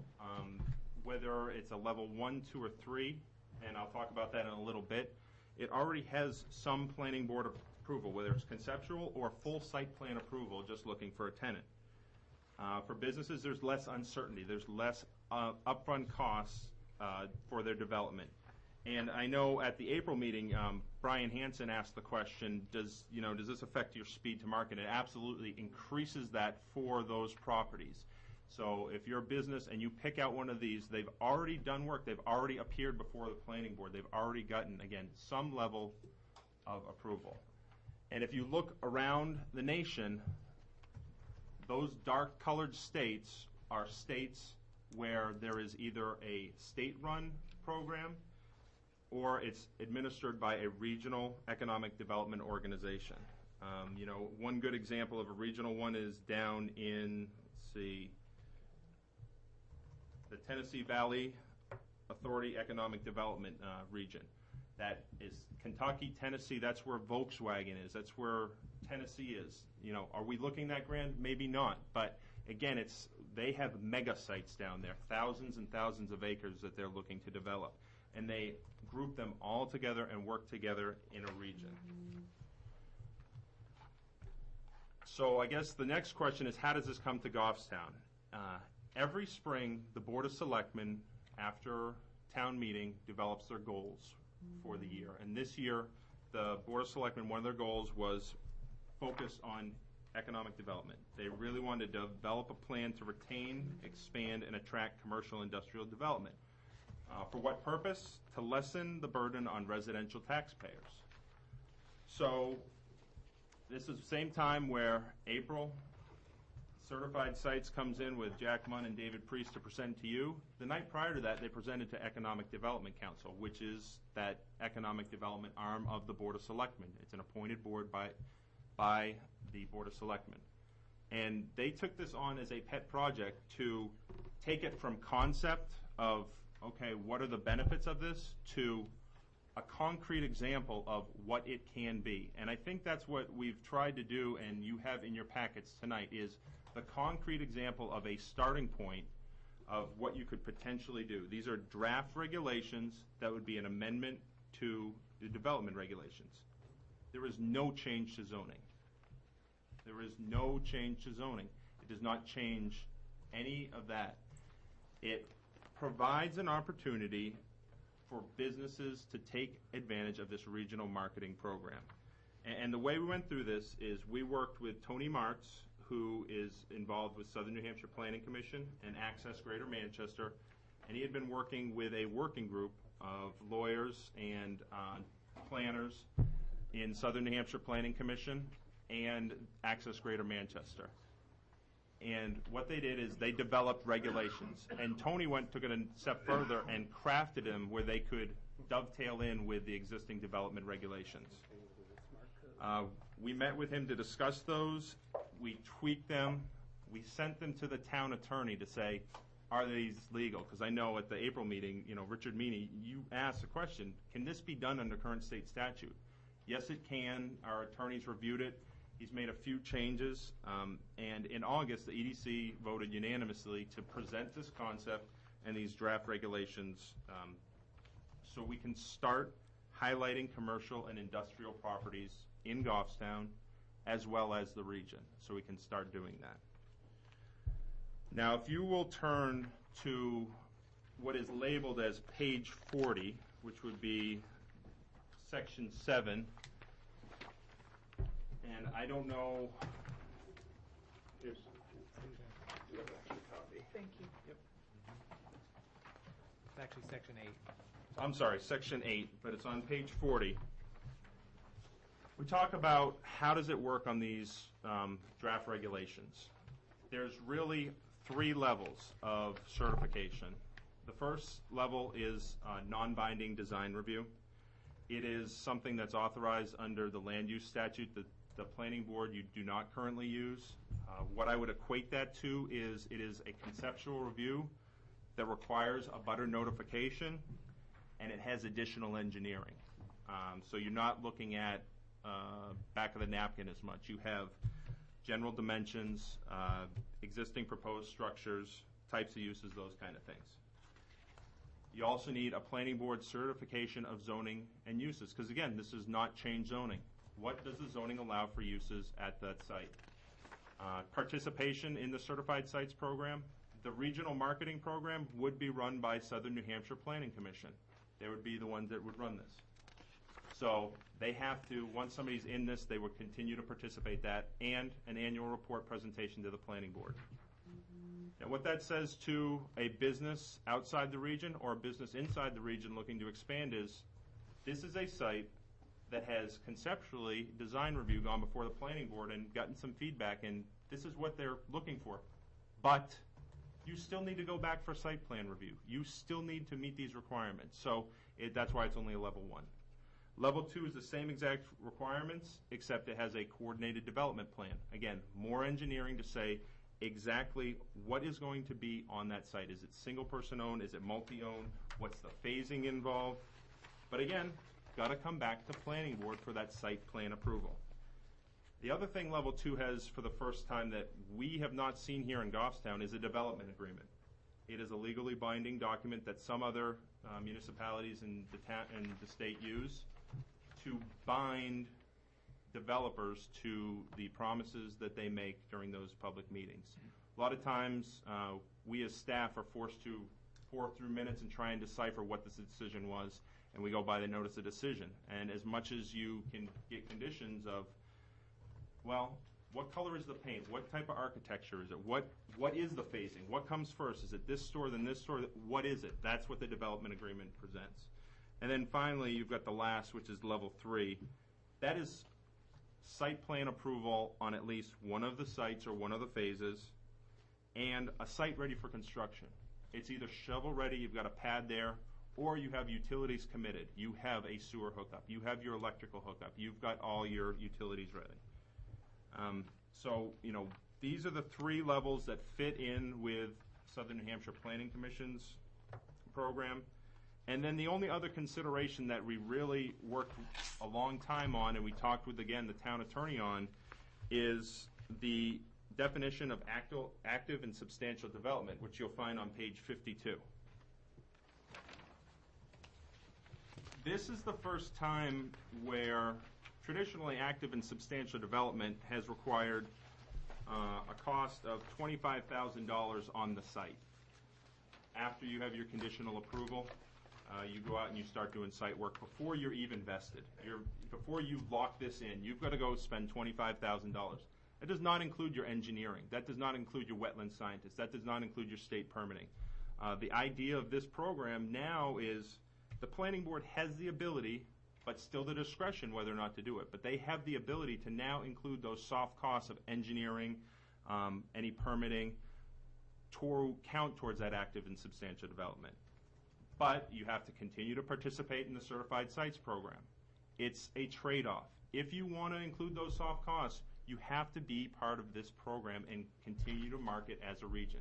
You've got to come back for an annual report. You can't disappear for 5 years, 4 years, whatever's approved. You've got to come back to the planning board.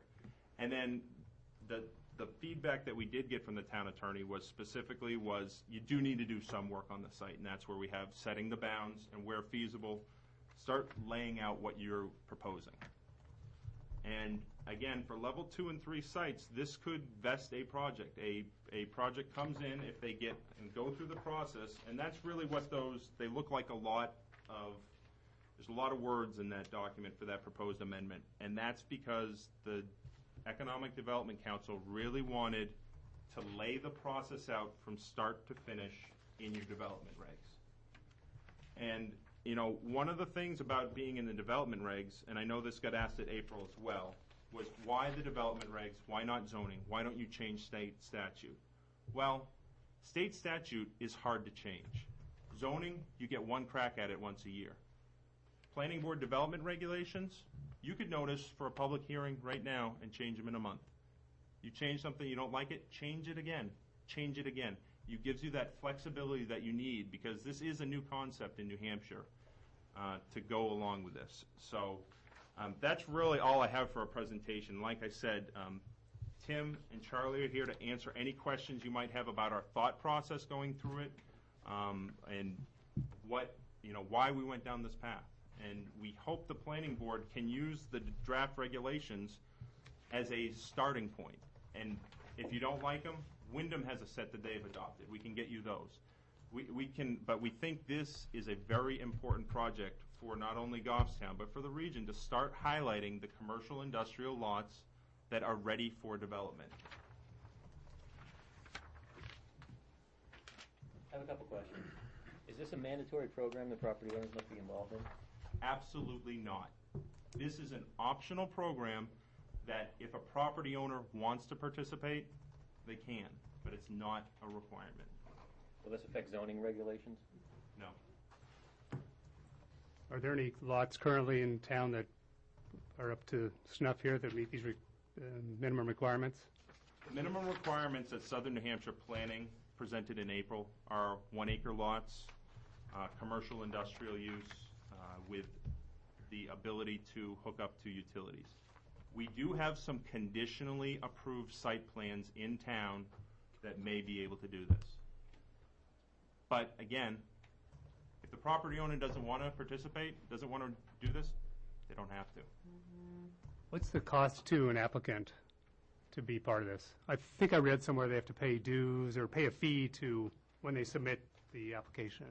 We haven't developed that as this would be another layer on the planning board application. Again, this is done through the planning board, and then we presume that Southern New Hampshire Planning would have some type cost to help fund their marketing program, because again, you're marketing on a national scale. They have not said. Right, that was my question, really, is what it was to Southern New Hampshire Planning Commission. Barbara, do you happen to know? Or does it vary by town or vary by size of project? No, this is really being modeled after programs in other parts of the country. It's still relatively new. I was about to ask what Wyndham has done for their fee structure. Are you familiar with that? I don't know, but I can get that information for you. I know about a month ago they did adopt an amendment. Yes. Because, I mean, when he says Wyndham adopted it, this is really new. This actually first came, I would say probably to New Hampshire a few years ago at an annual meeting that was at St. A's, and it was actually somebody from another part of the country who came and said, who did site locations and said, we were sort of at a deficit in this area because developers looking for sites couldn't find out what was ready and what could go without digging through the local regulations and sort of going that way as compared to having a gross marketed commercial developable base. And that's really what started this. So on the website, readysetgonh.com or something like that, it says, it lists 14 towns in New Hampshire that are ostensibly already part of this, including Goffstown. So did Goffstown already sign up for this? It is And not. why is it on the website? My guess is those are the communities that fall within the Southern New Hampshire planning region. Right. And those are the communities that are dues-paying members to that organization. So when it got marketed, When they those set would up be this- the communities that were covered by it. When they set up that website, they did it basically to show, okay, here's how your website will look. Here's, all the different towns that can be part of it. And they just put, like if you click on Goffstown, if you go to that website and click on Goffstown, there's just some basic facts about Goffstown on there right now. Right. But there's nothing Says no sites substantial available. about, sites or anything like that. And that's due to the fact that each planning board has to adopt the regulations and the program before they can go ahead and move to the next step, with any of that. So, But the website says find. right. It looks like Goffstown's already a member. And I think they tried to do that to show you what the end product would look like. Did anybody from the town approve that to be No. part of it? Well, that Did anybody give the SNHPC a go-ahead on behalf of Goffstown to include us in their site? On their site, we've been working with them throughout in the development of So this did the program. town selectmen or planning board give them approval? No. Okay, No. thank you. I don't recall asking, but how come it's 1 acre or more? Is that just a number? That was the number that Southern New Hampshire Planning chose as a good size. I think they, again, looked to other states and other programs around the U.S. to kind of model it after, and they felt that that was a not so small a size that you can't develop it and be part of this program. So I'd have to ask them specifically. So we could go with a different number if we chose? I would have to ask that question. Usually the requirements for these are driven by whoever's administering it. At this point, as we could be early on the bus with Wyndham, then maybe we could drive that smaller, larger, whatever the planning board would see fit. The other thing is, too, you want to make sure that you're putting sites out there that, when you do a certified sites program like this, it's generally to attract larger users. And, with a smaller than 1 acre site, you're not going to attract any kind of larger user for the most part. You're going to be attracting, small businesses and, chain stores and that type of thing. But you're not going to get What's a larger user. What is a large user in your opinion? I'm asking that because this isn't more gonna. the industrial and warehousing type, Yeah. or something that's of a substantial size building that would end up on a lot, here in Goffstown. This still isn't going to affect the weight limit on Goffstown Back Road, though, that Manchester has imposed. Nope. That will limit the size of the vehicles and the trucks after 9:30, the weight of them. So, what are we really trying to attract here? Well, for this program, you may be speaking to the second presentation that we have on the proposed zoning amendment tonight. But for this one, we're really saying if we can find property owners, whether they're along Mass Road, maybe they're a vacant supermarket that needs a buyer, that needs somebody to move in there, and we just need to get it out instead of sending up, one or two. It's you get everybody out for the region to work together, which is a hard thing in New Hampshire. I mean, it's hard to say, yeah, we're going to work with Bedford, because that's a hard thing to do for Goffstown, but Goffstown honestly doesn't have a lot of the traffic counts that these other ones were. But if we can get out and be almost, right next to them, working and marketing on that regional scale, then people are going to start to understand the value of the education that Goffstown High School provides, St. Anselm College provides, the quality of life in this community. And then, you know what? This site has a level 2 certification. They're ready to develop it. So, that's really the purpose behind this program. Barbara. Another example, because there are not a huge amount of sites, and I know John went right to the one on the back road that's been an approved site for a number of years. But I would have to say an example of where I could see this playing in favorably would be the county is the largest landowner in town. And while the county has expressed no current interest in commercial development, at some point they have asked for changes in zoning on property. And at some point, I wouldn't be surprised if the county delegation looks into whether or not it makes sense for the county to continue to hold all that land. I want to state clearly that there isn't anything flying around my ear, buzzing, saying that's going on. This is pure speculation as to the largest property owner in town. If there was a program like this in place, the county, which has no marketing skills as far as real estate goes, or frankly, with all due respect to the real estate people on the board, local people are not advertising nationally. The biggest bang probably for a large property owner on a site is not to incur the development costs with the residential development, but to have a commercial industrial user who wants a particular site come in to use the site. That property owner is going to get the bigger bang for his bucks by doing that. And by being in this kind of a program, that's why Fidelity went to Merrimack, was because there was a site ready to go with utilities.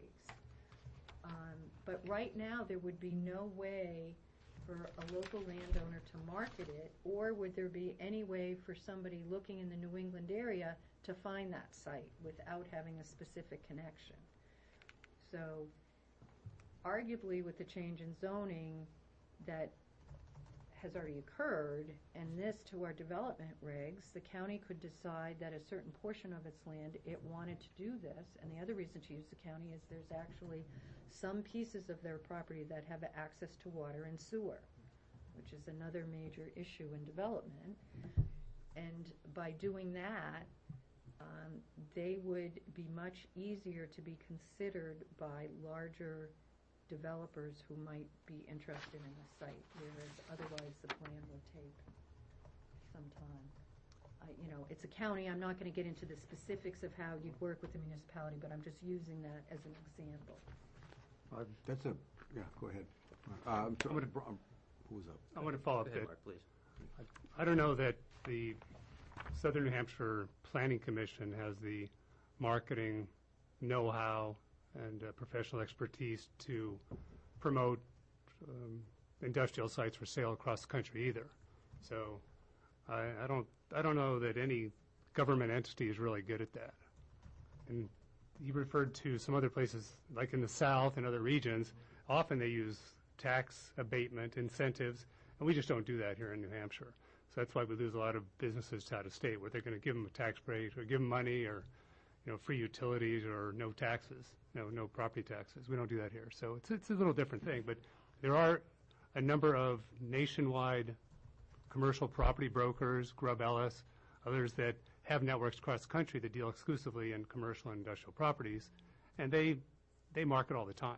They're both regional and national companies that market on LoopNet and a number of other sites that I think are better prepared to do this than a planning commission. in my opinion. Comments? Brian, do you have one? I was just going to add on to what Barbara said about the speed of the approvals. I've made a bit of a study of this whole subject. I know, as you know, I see a lot of the folks here at a lot of the meetings for Access New Hampshire, and certainly Cyborg meetings and things like that. And speed to market is really important to developers. Really, really important. One of the reasons why they put factories in places like North Carolina is they have a very robust and very a much broader attitude on zoning than we do up here, and that's what this is to accommodate for, a broader attitude on zoning and sites that are ready to go. The ready-to-go part is the critical part, because time to market is the big expense. Companies want to come in and they don't want to spend a lot of time and money building something. They want to spend their time selling things that are made somewhere, and that's exactly what we're talking about here. And what this trickles down to clearly is not a residential thing.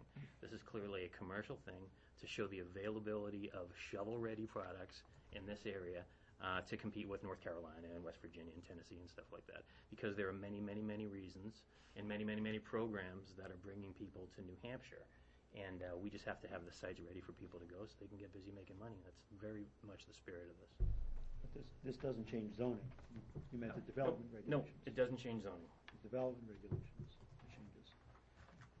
As I see it, there's two components. There's the development regulations and then a marketing thing that brings in Greater Manchester Chamber of Commerce and Southern New Hampshire Planning Commission.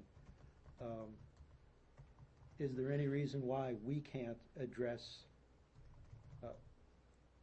much of this through our development regulations without the outside marketing and approval? Because as I see it, before things, if people choose to go this route, to choose to get a 5-year approval, they have to get the Southern New Hampshire Planning Commission to approve it. And if we chose instead to just change our development regulations to allow for that period, we wouldn't give that power to anybody else. But the way I read it here is we give that power to somebody else right now in our development regulation. You would, as they are drafted currently, because of that regional marketing program. You wouldn't want to go, if they are trying to sell a certain type of industrial or commercial, you wouldn't want to go to them with something that doesn't match their model for what they're marketing. So that's why step one does include Southern New Hampshire planning. And it is that end goal to get in with that regional marketing. Could you make changes to your development regs to improve your speed to market? Absolutely. Could you do it to lengthen approvals? Absolutely you can. Right now we're at 1 year, and I know RSAs will allow us to go longer than that. Here's what I would say, though. I mean, if you're going to do the regulations without the marketing piece, you're gonna get maybe a step forward, but the other towns surrounding us are going to get that extra step forward if they do the marketing piece, and the people who are looking at the marketing will be looking at all those other towns and not us, and we'll have done a regulation change for naught, because they're not gonna be looking at us. I think that presumes that government is the only source of marketing. Mark just mentioned to us that there are other sources of marketing, not just government or pseudo-government agencies. So marketing happens even when the government doesn't do it. No, but just to that point, if I can, the Certified Sites, as we saw, is a pretty nationally known program, and if we're on there, that's a pretty big ticket to be able to have that type of marketing. You know, other sites, they would have to be sought out, and I would say that a lot of developers in this area wouldn't necessarily, just jump in and do that right off the bat without having an easy, this is all set up for you. All you have to do is apply to this program, and here you go. I mean, that's my opinion, but. Derek, would you mind for a second just putting the map back up there? Absolutely. That you had, thanks. Brian? I only have two short comments. The development regs without the changes is exactly what we have right now. What you're describing is exactly what we have right now. We have 1 year, The counterpoint not to that 5 is years. a program like this. And my other comment was just to remind everybody that this is a voluntary program. This is something that people sign up to be part of. This isn't something that everybody has to do. Just to the one-year point, I would just point out that I have yet to see in my years on the board an extension request that hasn't been granted. And the request is always because they're looking for people to come. You know, they're looking for markets or investors, so. I don't know that that's a valid point. Donna. Can I just ask a question? You said this was relatively new with Wyndham here in New Hampshire, but with the states that are highlighted, who's had it the longest? How long has this existed for other states in the country? That's a great question. I wish I would have anticipated it. I can get some information to you. That is a really good question. I don't know, to be honest with you. Excellent question. Welcome. Chris. Thank you. Just following with what you were saying, I think it's a great idea. It may not be for everyone, but it's voluntary and it's something additional that if a landowner or property owner wanted to do this, then they could go for it. And if other towns around Goffstown are going to be part of this and someone is looking to come here, they're going to see those towns and not see Goffstown. So why not be part of it? It's not costing the town money. It's not costing anyone any money that doesn't want to get onto it. And it just could be another avenue to help bring in some business. So I say, why not? Well, we've been on a website for a while. Have we had any inquiries that you know of? On this website? I know we've seen people asking, what is this program? No, I mean And, from site selection agencies. No, I mean, there's no sites listed on there. Oh, I was looking at all the towns. I don't think there's a property listed for any of the towns in New Hampshire. No, and you're correct, because, again, the Southern New Hampshire Planning went out this spring to just pitch the idea, pitch a concept. But I thought Manchester had already signed on, no? Because I went to that presentation you're talking about. It seemed like Manchester had already signed up for it and given it their blessing with the Chamber of Commerce and Greater Access. The presentation I was talking about was at St. Anselm. Yeah, I went to that one. A few years ago? Yep. Yeah, no, I think they thought it was a great idea. I don't know that Jay Minkoff was still over there. They might have, but I don't know of any community that has a certified site at this time. That's the issue. Right. It's not that, say, Wyndham hasn't, we could adopt the regulation. Wyndham apparently has adopted some regulation. But if there's no site to That put behind the qualifies, name, it's just because there's sites, they're not going to go there until they've gone through this process. And my understanding and recollection of the process, which I have not been involved in recently, is I would be surprised if there were actually any sites that were certified at this point in time. Here, yeah, I would think maybe in Manchester, but here in Goffstown, probably not. There definitely are none in Goffstown. I can say that for sure, because, again, this has not been adopted by the planning board and is not an option currently under your regulations. So it has definitely not been adopted in Goffstown. I think Mark brought up an interesting point before about the properties being marketed nationwide. Is there anything about this program that is going to preclude a representative like Brooks Properties or some realtor from representing this property across the country? No, this is just another layer. This is just, if one of those companies, Grubb Ellis, they're marketing it, they can still market it, and they can continue to market it on that national level. It just gives you another avenue. It's just another bait out there to try and reel people in. And if one of those realtors sold a property, would they owe part of their commission to this program? No. Does the commission gain at all if that property is sold by, say, a realtor or a commercial realtor? No. Okay. Donna.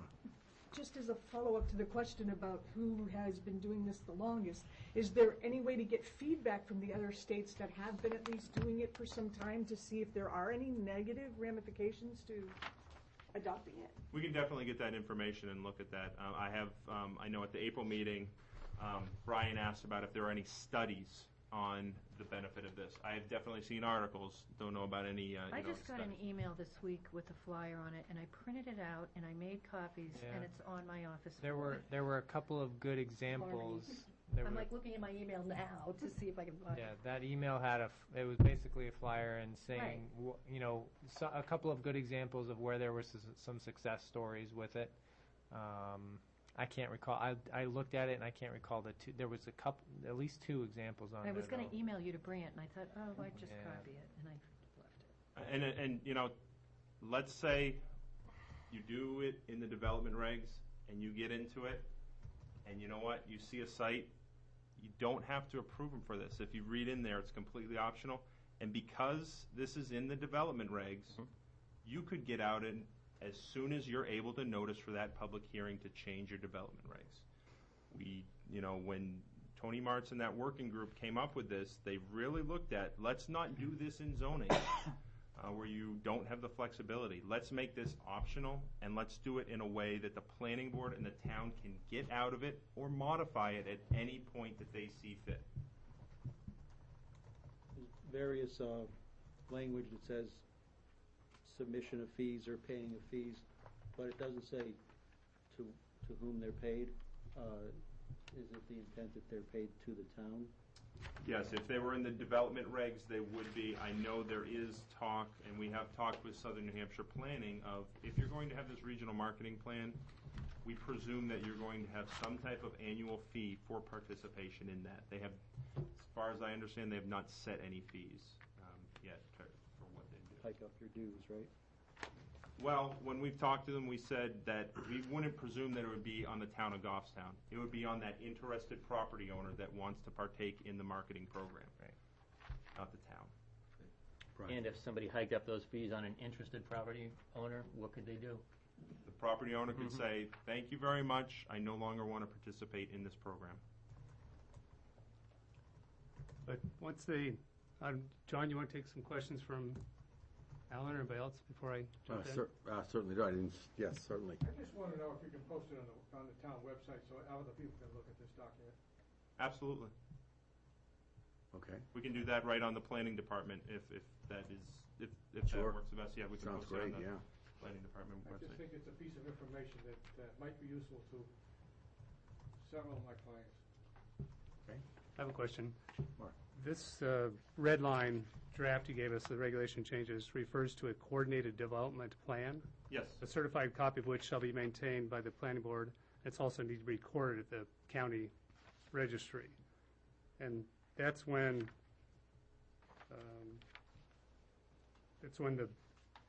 the site is, I guess, approved and certified by the planning board. Then all parties have to sign this coordinated development plan, right? Yes. Do you have a sample of that? We do not have a sample. We might be able to look to other states of what that would involve. I'd like to see what's in there. And somebody earlier asked if somebody could just back out any time. Well, if it's a recorded document, there may be some penalties in there for backing out. We don't know unless we see what this plan looks like. And I think that's where if you look at the binding document that goes along with it, the development agreement, this would definitely have to be something that's crafted specifically for this program, and that if a property owner decided they no longer wanted to be in it, that document would provide guidance on what was done at that point. Do all the signatories to this program, if they join from our regional planning commission, do they all have to have the exact same regulations, or can each town be a little bit different?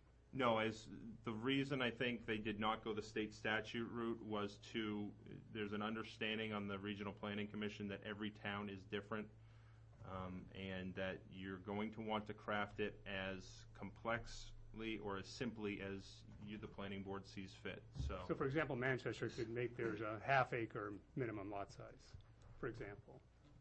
Yes. Some other requirements or criteria would be different. Yes, and then it would be at that point of Southern New Hampshire planning, if it gets to a point where stuff is too dissimilar, they would have to figure out how they want to do it, if they want to market all those dissimilar ones or what they want to do at that point. Okay. Is there any sort of legislative oversight of this? Is there funding that's coming out of this, and in any way? And is there any legislative oversight, or is it even necessary? I guess I don't understand or follow. Well, if there's money or there's something happening with organizations that are authorized to do things per the legislature, are there any legislators, is there any legislative oversight committee or anyone overseeing this procedure of your, of this program, yes? Or is this just- My guess is it would fall to the Board of Directors of Southern New Hampshire Planning and the member communities that participate in it and what they want to see. Would it fall to the state? Because I know in 2009 and 2010, when the idea for this type of program came up, Southern New Hampshire Planning didn't want to do this. They went to the state. They went to DRED and they said, can you do this? And they said, no, we can't. And there were enough interest still in this region that we still think there is a value to this. So would there be legislature oversight by the state? I don't believe so. Okay. Thanks. Can I ask what the former planning board chairman thinks? Tim? Well, I made a few bullets here as everybody was making their comments. And one thing is that even though the Certified Site Program is requesting, approvals for up to 5 years, we discussed that at length at the EDC, and we decided that we would want to lend the power to the planning board to make a decision on any length of approval. So even though the program asked for 5 years, we all agreed that we thought it should be at the discretion of the planning board to decide how long they would grant an approval for it, whether it would be as it is 1 now, or 2, or 3, or up to 5, and it would be the planning board's discretion. So that gives the power back to the board. I think consideration of this program by the planning board would work toward providing much needed commercial industrial tax base for the town, which we presently don't have. We have a lot of negatives in the town of Goffstown. We don't have high flow gas at our industrial sites. We don't have access to the highway like Hooksett and Bedford do. So we need to try to find another angle, if you can use that word and not use it in a bad way, to try to attract business to Goffstown. And the Certified Sites Program puts it out there on a national website, and it does help create a one-stop, if you will, shopping center for business who would like to consider relocating to our area. And this falls directly in line with the Board of Selectmen's 2013 goals to develop a commercial industrial site to, once again, to lessen tax burden for the town of Goffstown. We already have, and I know of these sites, we have other approved sites in Goffstown right now. We have sites on Plummer Road, Ed Monte's property. We have Cody Avenue, which is Dennis Gerard's site, is an approved site. We have the Route 114 property at the Shell Station, which is Steve Langley's properties. We have the Back Road property, which we're going to talk about later. We have Route 114 at the Bedford line, where we changed the entire property where the Hebert's Junkyard is. That's all industrial property right now. And the Southern New Hampshire Planning Commission came to this board when I was on the board, and were looking for information for us in our 10-year program. Do we want to put a traffic light down 114 between Bedford, Dunkin' Donuts, and St. Anselm's Drive to try to provide access to that property, direct access to the highway? And we thought that was a great idea. So there are a lot of sites in town right now that are sitting approved that have had no luck getting a buyer for. One, because of the economy, which is a standalone problem, but two, because Goffstown is not as attractive as a Bedford is on South River Road, or as a Hooksett is on 3A, because they have trucking, or they have clients. Well, it's exit 6 off of the highway, and you go a mile on the right, and we're right there. Well, we don't quite get there from here in Goffstown. We have a little more of a difficulty getting there. One thing I took note from the discussion was, I may be speaking out of turn here, but I believe that anyone who would choose to leave the Certified Site Program would automatically be reverted back to the Goffstown Planning Board's regulations. They would lose that 5-year window and the 5-year extension. We'd be back to whatever this board decides to keep in the development regulations or adds to the development regulations. So there's a lot of really good points. I wrote down everybody's questions and comments, which we will take back to the EDC, and we will continue to discuss this. If we need to tweak this some more to get it to be a better document, we were going to work on it. But I think that as a planning board, as an EDC, we have a common goal, and that's to help lessen the tax burden on the town of Goffstown. I believe that this board wants to see the process help people utilize their property. That's what I seem to see a sense of. And I fall in line with that by backing this program. Thank you for asking. Yeah, Thank you very much. Just a follow-up on that, Tim. The properties that you mentioned, as I was listening to the presentation discussion, and the 1 acre site, I mean, that was the one thing that I was running through my mind with some of the properties that you mentioned. They don't, my recollection is that they may not necessarily fall in 1 acre. I believe they're less than 1 acre, but I'm not 100% positive that there are variations, such as the industrial park that's over at the on 114 by St. A's. Those lots, I mean, they've been approved quite a while ago. I'm not sure of the size, but I don't believe that each one of those lots is 1 acre. So I guess, I mean, how do we manipulate this so that we kind of fit in or bring those sites that they'll fit into the program? Well, as Derek mentioned, the program is designed so that each town can tailor their regulations to the town's needs. Obviously, Goffstown, being smaller than some other towns, might have to tailor your site size to the town's needs.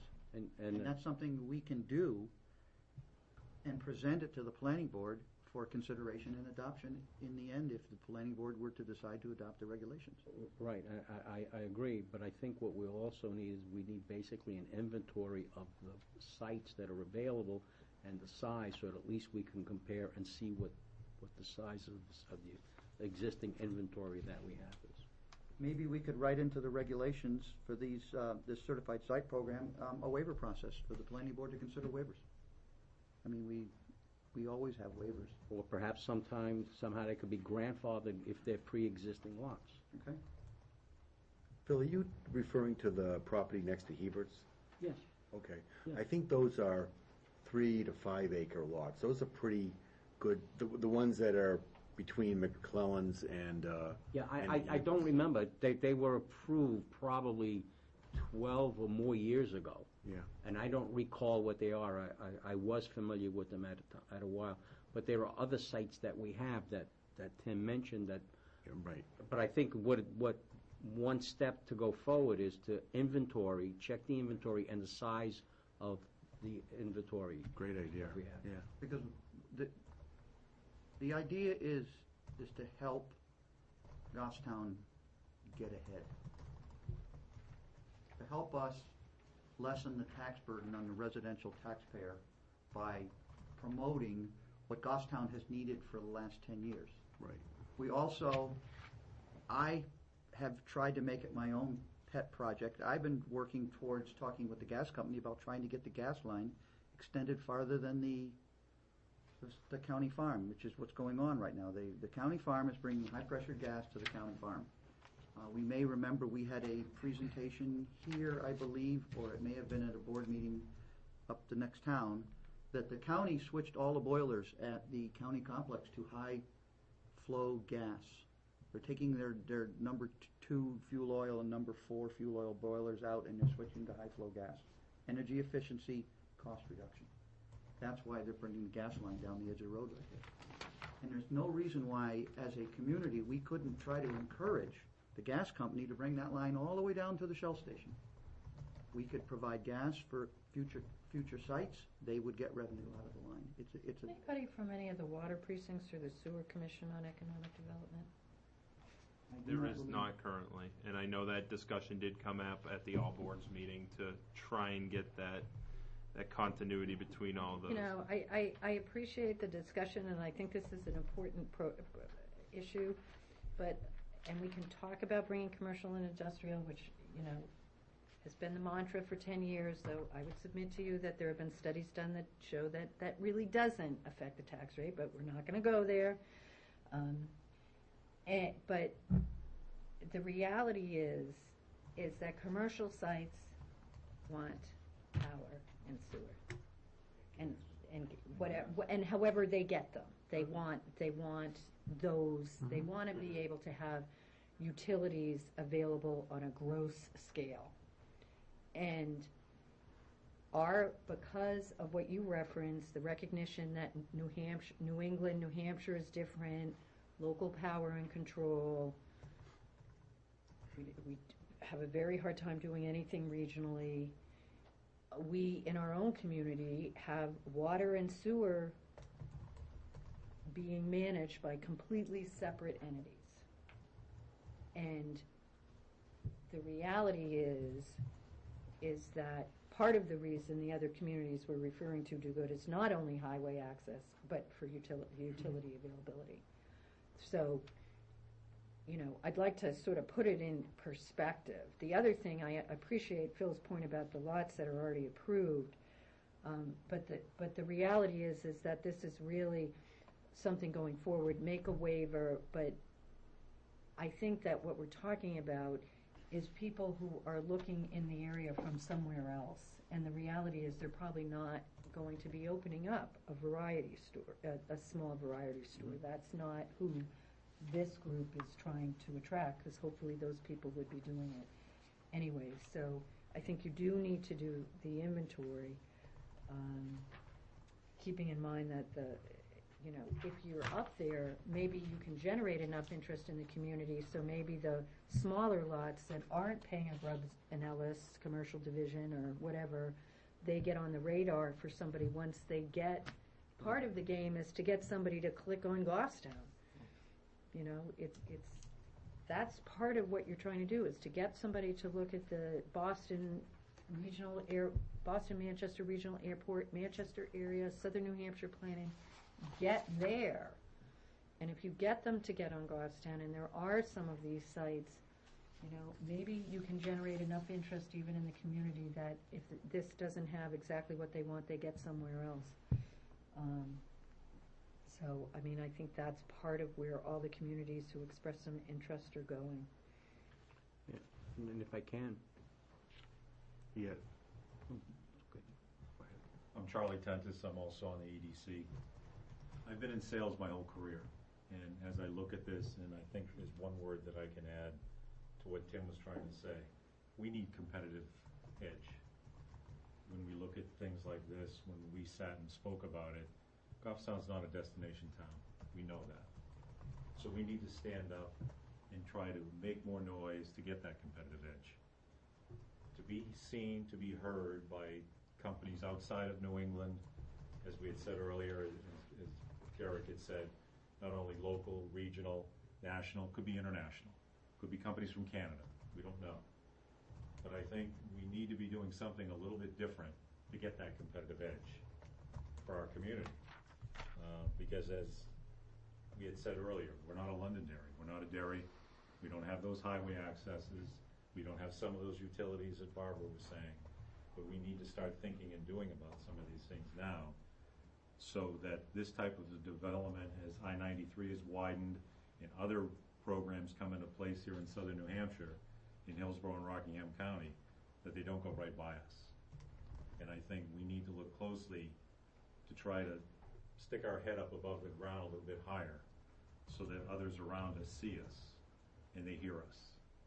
And that's one of the big reasons why we're trying to do it. So I guess the main word is competitive edge, is what we're trying to do.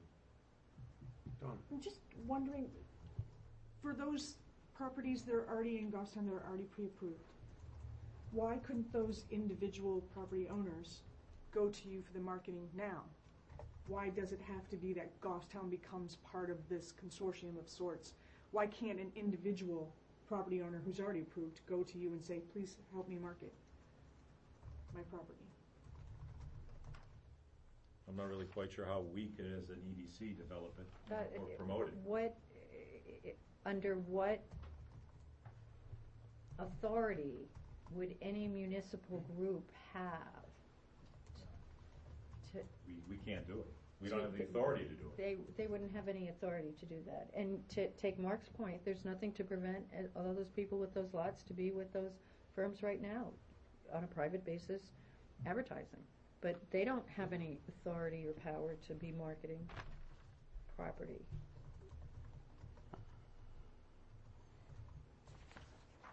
Well, half of the program is for marketing, correct?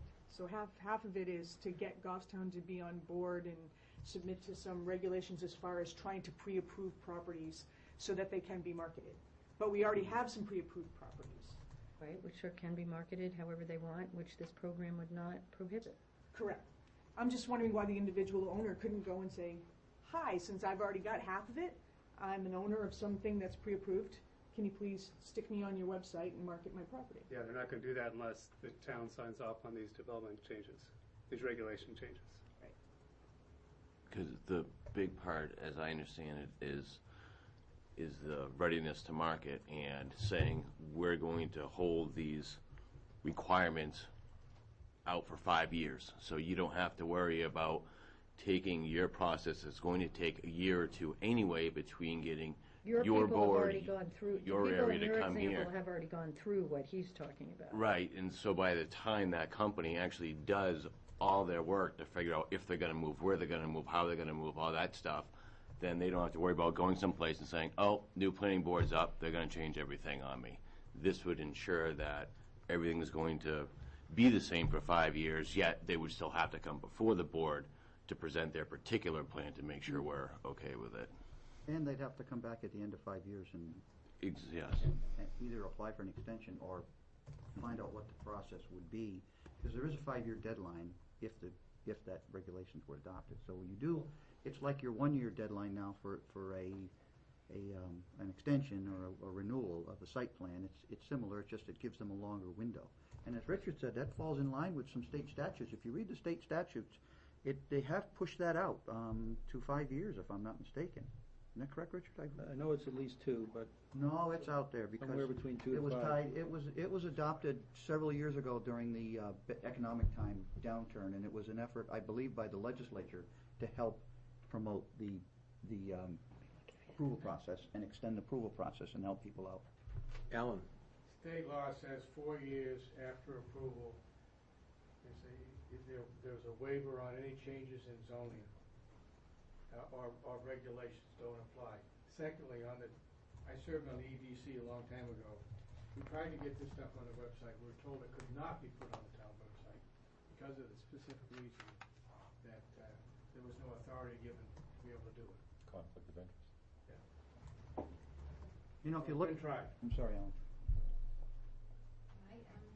Are there any contracts, Derek, that go along with this? Are there any things that other than the 5-year, is there anything else that we are locking ourselves into? Is there anything else that we need to read before we agree to take on this? You're not even locking yourself into 5 years either, John. You're not locking yourself in. It's on a Case-by-case basis. case-by-case basis of, you know what, that is the best development idea I have ever seen. Yes, 5 years.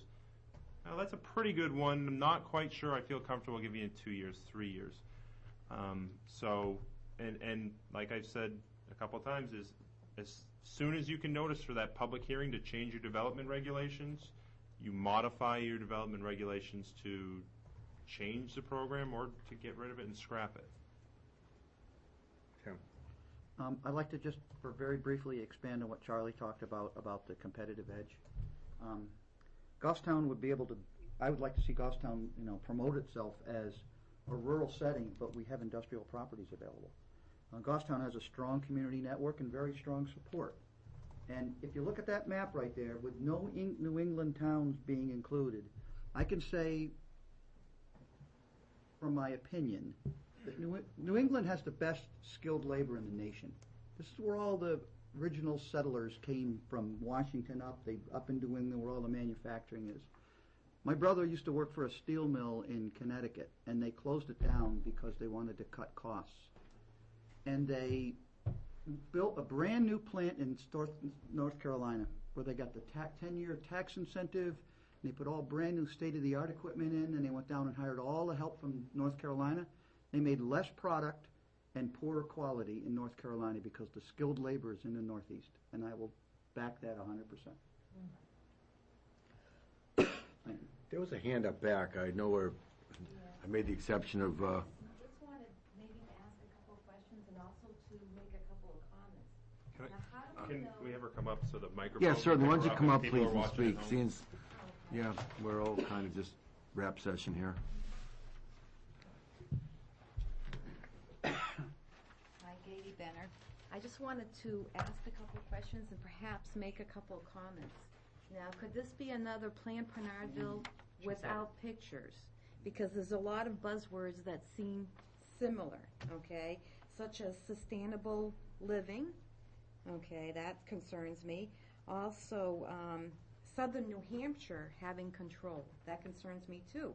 Mixed use, that means that housing could go on there also. Now we can go back with big apartment buildings, and it wouldn't help us out with taxes. Now, just because everybody else is going for this in the area, doesn't mean we have to jump off the bridge either, because we can get in trouble if we go along with things that aren't good. And this may not be good, so we have to really investigate this before we jump aboard, I think. And also, I know it's new. Before we jump aboard, we should find out how the other people are doing it too. We don't want to get stuck with something that is going to cause us problems later on.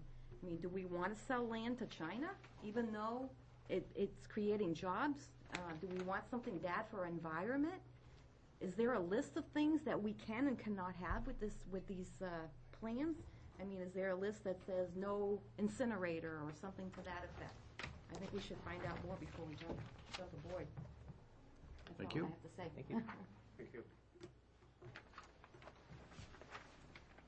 Yeah, I guess just a comment on that, I mean, I guess on that, I'm looking at the zoning changes, the difference in industrial and CIFZ, and that I referenced the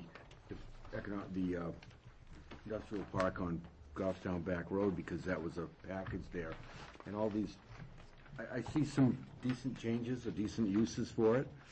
I have a question on, for instance, but the only question I really have, the CFIZ, industrial doesn't allow any dwelling units, but CFIZ allows it in current use on number 6 of that first diagram. Other than that, I don't see a lot of problems with these What are we talking changes. about all of a sudden? Well, Mr. Chairman, if you don't mind, and if nobody else has any questions, I can do a real brief presentation on the other reason EDC is here tonight, is to propose a zoning change to you, and I think that's what you're referring to. So if you don't mind... I'm seeing the choices, and I'm just saying that we're talking about economic development, we're talking about the better for the town and the taxpayers and all the business base, but it's possible that we get dwelling units as part of a mixed-use residential or non-residential building or project. And yes, that's a something that we've already been dealing with, so bring it out. Can I ask a question? Yes, you can. Before we, I didn't realize we had finished talking about certified sites, but I guess we have. But I would request before we move on that I hear from the Economic Development Council, who has spent time on this and presented it, and our planning administrator. This was presented to us, and I've circled a couple of things. There are a couple of comments, and I know that I made a note to look at Wyndham, and you were going to sort of answer a couple of questions. Your group has worked on this and is recommending it. What are you asking the planning board to do at this point is what I'd like to know. Because I've heard this presentation. Sounds like there might be some questions or other information. Where do we go from here on this before we move on to the next item you're here for? Well, I think if the planning board has specific feedback that they want to provide on the regulation amendment that you have in front of you, then we would like to hear from you on that. Send Derek an email. Derek's been the one working with the EDC on making that amendment. And then, at some point in the future, I don't know if you guys have discussed when this might come back. I mean, we would have to kind of get some answers on all the questions that have been asked tonight. And, that would be kind of what we would look to do is, All right, bring this 'cause back my- at some point for, I don't know if it would be for more discussion or for a public hearing. It sounds like because there was so many questions, maybe we should bring this back one more time. Well, and I guess my point is, we're talking about development regulations which are different than zoning changes, which the planning board has the authority to deal with on its own without looking at the calendar that we are now looking at Yeah, we don't in have regard. a set schedule as to when this has to So come we back. don't need to have a set schedule, but I would hate to see this just sort of float away without a plan. And we'll be done with our work on the zoning articles. We start holding public hearings in January. December. Well, We have our first December. one in December and then the second one in January. Well, I thought that okay.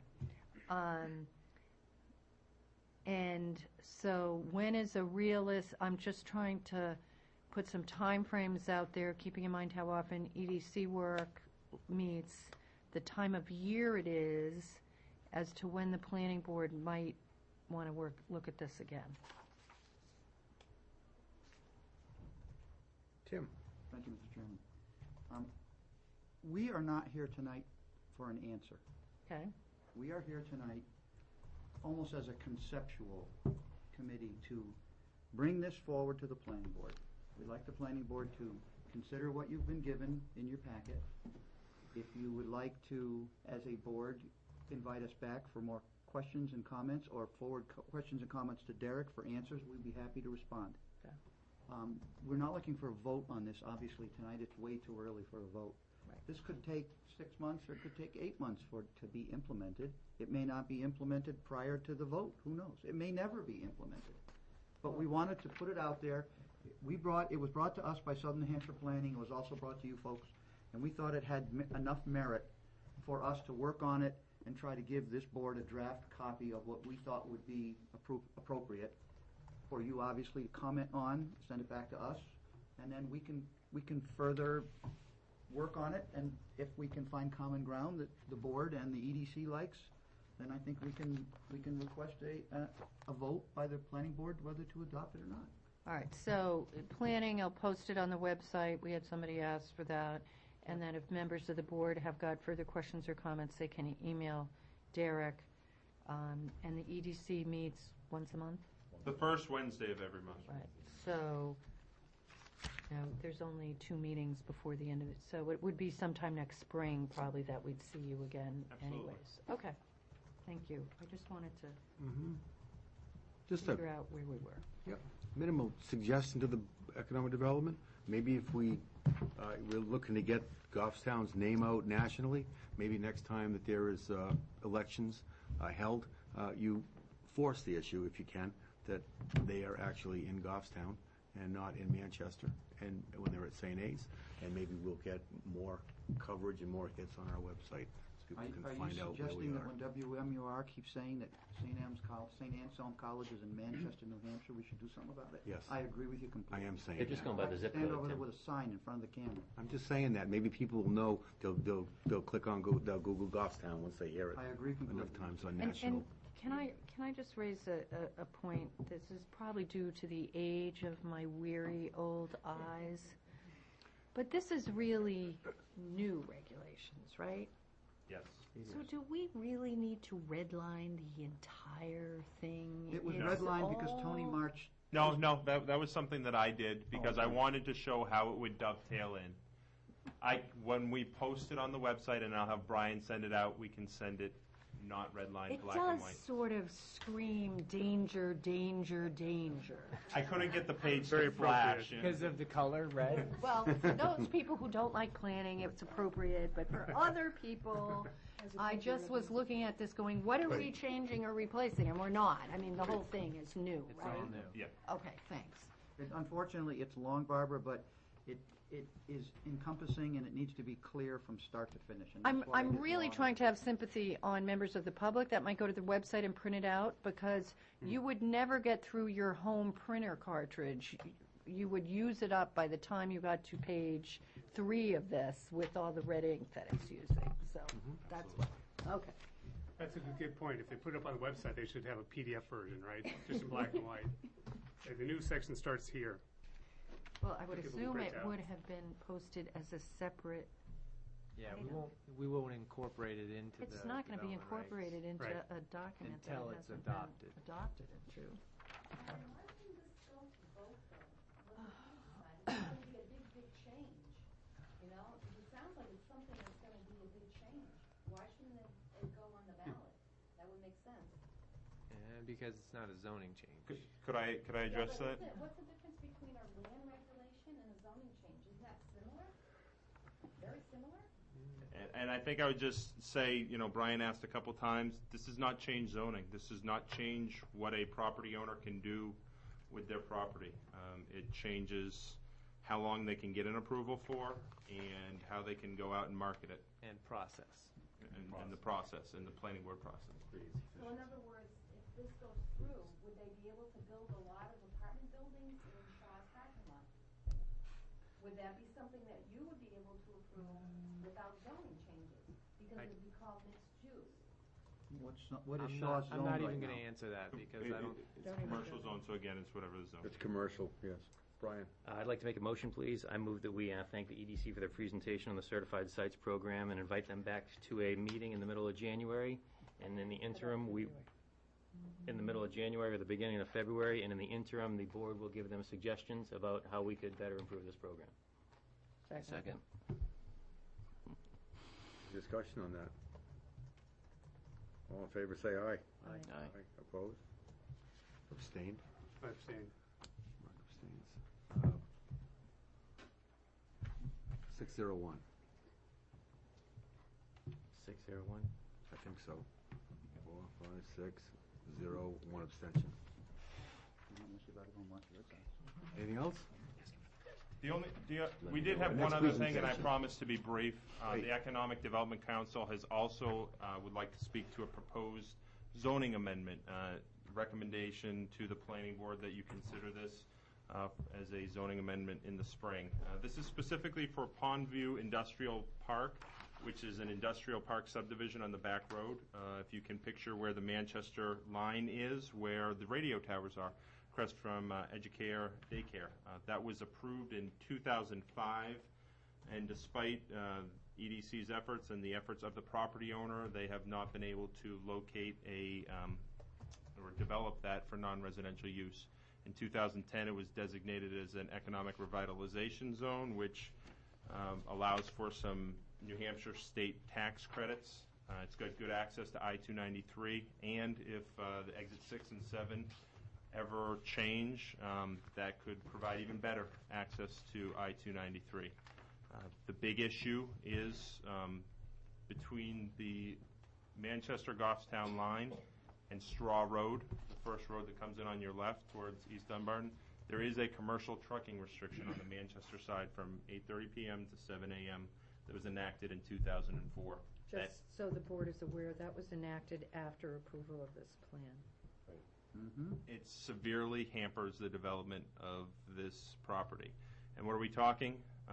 The sites that are highlighted in blue are sites that have no building on them. The two that are not highlighted have a total of 6 radio towers on them. This is an oblique, and let's see. We've got radio towers in these locations here. And what the Economic Development Council is rezoned from industrial to commercial industrial flex zone. And the document that you have in front of you just shows what is currently allowed in the zoning ordinance and how those would change. And we would be happy to answer any questions you may have about what that change would do. And throughout this process, members of the Economic Development Council were in contact with the property owner, and the property owner was interested in this zoning amendment and in favor of it. If I may interrupt for 1 second, we did approve a project for that site way back when. We approved a self-storage unit project for that site that was never built. And it may have not been built as a result of the no-through trucking signs that were posted. So the planning board did approve one project for that site, and that was, do you remember, Phil, was that, was almost immediately after the approval was granted for the industrial project. Right. And also, that site is also a very, has its own problems, that site, if I can put it bluntly. Because of the radio towers, there are large areas of grids of underground wires that are ground cables that connect all the towers. So the property is very limited in terms of areas that there are buildable areas down there. And there's So- some water on it. Yeah, so the developer put a lot of money into the process to get it approved. They built all the roads, they did all the improvements, and that developer is sitting there with nothing right now. And, you know, you can, if you were the landowner there, I think you would sympathize with someone who's got that much investment in something and may have been thwarted by another town by immediately erecting signs that had a negative impact on that property. So our thought was, how can we promote the property economically and work within the sign regulations and our own regulations? So the reason we're asking for this proposal is to try to assist with that property and try to promote that property to become a tax-paying member of our community. Brian? I have two questions for anybody in the EDC board. Is this going to include residential development of that property? And otherwise, can you explain in layman's terms what the differences in the zoning regulations would be? Like changing it to the new flex, what's the difference? I'll answer your first question. Would dwelling units be permitted there? Commercial industrial flex does allow dwelling units as part of a mixed-use building or project with a conditional use permit. That means at the discretion of the planning board following your conditional use regulations. So is it a straight-up permitted use? No, it is not. Could they request it, and could they request a conditional use permit? Absolutely they could. In terms of what the difference between industrial and commercial industrial flex is you allow a little bit more commercial use, some entertainment and recreation. You allow more financial, medical, professional offices and services. And again, for the most part, most of these uses that are now allowed under this change and can be shown in those charts are, you go from either not permitted or permitted to, most of them are conditional use permits. Most in the commercial industrial flex are conditional use permits. So they've got to come to the planning board. So, you know, we think this would open it up to some more development. There is one by special exception, Brian, and that's a bed and breakfast, almost the last one on your chart. You'll be able to follow along. They almost mirror each other, this commercial use and the commercial industrial flex zone. If you look at the permitted uses, the conditional use permit uses, there's only a few that are permitted versus conditional use permits. So this commercial industrial flex gives the planning board a little more flexibility in what they allow, as opposed to a straight permitted use, and they meet the letter of law. They should be approved for construction, as far as I'm concerned. So with that flexibility in what they allow, would that mean that the owner of that property has more freedom to do as they wish with that property? Only if the planning board grants the conditional use permit or the special exception. And that power lies with the planning board. That's your discretion. Any questions? Yeah, okay, all set. If the planning board, if they discuss this issue, if they feel that a commercial designation would be a better use of the property, the Economic Development Commission will discuss it and make recommendations on your suggestion. If you're looking to eliminate the residential aspect of it, we would not fight the planning board, obviously. We want to see the property developed. We want to see commercial property being developed in town, not sitting vacant. Right, we do too. We also, you know, not all of it is traffic restrictions, weight restrictions. Some of it is cost of the land. Sometimes owners of properties don't feel they want to negotiate at all, and think their land's worth more than it might be to the market. So there's a lot of factors that go into some places not getting developed. Absolutely, and I think And I think the EDC over the years has focused on factors that we can influence, and recommending the zoning change is one of those things. Just as a piece of information, Tim, you said, possibly change it to commercial. In the commercial zone, it also allows for a conditional use permit for dwelling units as part of a mixed-use project. So that wouldn't necessarily change anything for that, but it might change other, uses allowed or disallowed.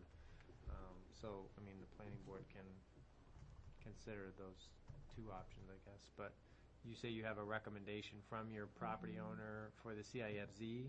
The recommendation is from the EDC that the planning board propose a zoning amendment to change the zoning from industrial to CIFZ. We talked with the property owner, and he was in favor of that recommendation. We did not propose to that property owner commercial. We involved him with the discussions, but if it's this board's preference to propose an amendment for commercial, I think I'd like to bring it back to the EDC as well as the property owner and see what their thoughts are on that. But the recommendation tonight is CIFZ. And we'd like the board to treat this as the same request for the certified sites. We'd like you to consider it. If you have comments or questions, please forward them to Derek, and the EDC will take them up at meeting, and I think in a joint effort, maybe we can come to a positive conclusion. Yeah, but this one has got some time with it, contrast though, to right? the development you have your zoning regulations. coming up in December. We'll have to make a notice for any planning board, zoning changes that the planning board wants to put onto the December public hearing. We'll have to make that notice in sometime mid to late November. So in our first planning board hearing in November, we'll need the planning board to make a formal determination on what do we want to be on the ballot, or what ones do we want to move forward as planning board suggested zoning changes. And so we'll need to know at the November, whatever, the 12th of November or something like that. It's the 14th. 14th. I can't remember the date. November 1st is a Friday. Yeah, It's okay. the 14th. So it's the 14th. So we'll need to know from the planning board on November 14th what all the zoning changes we're going to put forward. In the meantime, between now and then, you have the time to think about it and make any conditions or comments or whatever to EDC. But that doesn't give them much time to really meet and discuss. They're going to have a meeting at the end of this month again. So if you want to get something to them, it would be my advice to get it to them quickly. Can Alan? you, for example, just Do you have a meeting? take under consideration the commercial, discuss it as an EDC, discuss it with the property owner, and then make a recommendation to the planning board, even just in the form of correspondence saying, we discussed it and our conclusion is this is Fine, best we can and do this that. is this is the rationale, something along those I don't lines, speak for so the we full can at committee, least but we consider will it. bring it to the Yeah, committee. absolutely. Alan's got his hand up if you. I just want the board to know that I just let an engineering crew go wild today to do a development proposal for one of these sites. And I don't want this potential project to go downhill because somebody wants to rezone something.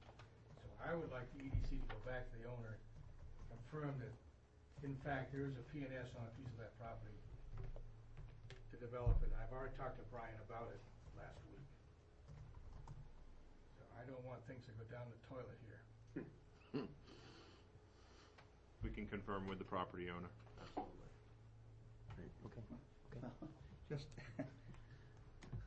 It's not I respect Alan's opinion greatly, but we're not in the selling business, the EDC. We're in the try to help people get going business. So we will work diligently toward that end, but I don't think that I want to put myself in a marketer's chair tonight.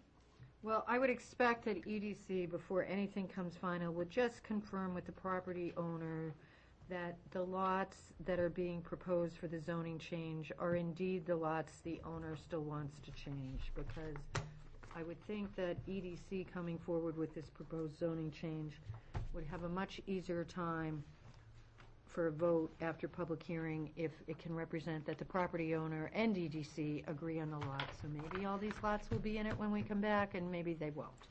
I will also suggest that for purposes of presentation in the future, that, and maybe you're going to have to use red ink, Derek, I don't know. You have put down CIFZ in your presentation to show what would be allowed, but to clarify the confusion, for example, on uses that are currently permitted as industrial and still commercial and industrial, you might want to, because I know this is right out of our table, so that's what you did, is compress this so you really only have 2 or 3 columns here. So one is now, CIV proposed, and then it's very clear as to whether it's going, and I think some of these are going from CU to P, and you'll be able to see it much clearer. And that's from somebody who has the base book, so could have compared it, but didn't. So it will be much easier for other people to take a look at it that way. Thank you for that feedback. Absolutely. We'd also like to apologize for the late submission of this zoning amendment. We've been working on it for the summer. I think Derek's planning to come to the board was based on your busy schedule over the last few weeks, and we elected to erroneously show up here late with this. And, well, it's putting a lot of pressure on the board to make a decision in a short period of time, that's all. If we don't have a deadline put on it, as you can see, we will just go forever. So you're probably good planning. Derek did review your agendas, and we thought this would be a good night to bring it forward. Okay. Yeah, great night. Thank you all. Thank you. Thank you very much. Yeah, you're welcome. Thank you. Now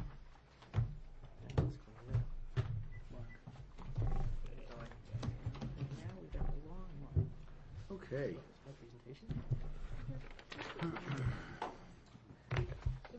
The Red Sox are not in your future tonight. Hope you're recording it. 1-0 in the 6th. They're losing 1-0 in the 6th, so you don't want to go home anyways. According to Richard, he just checked. Tim McCarver sending me a text. Mark's probably watching You're in it. the 6 already? I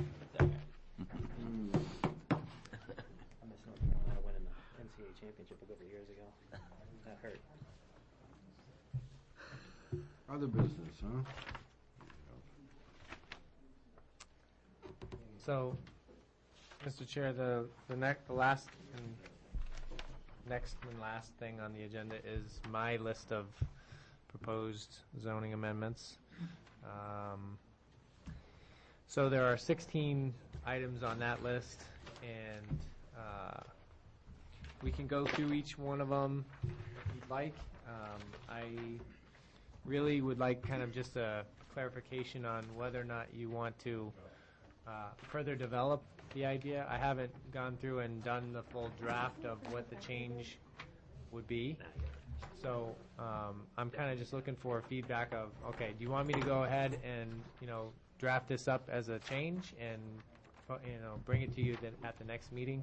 Or do you want me to leave it in the trash? So,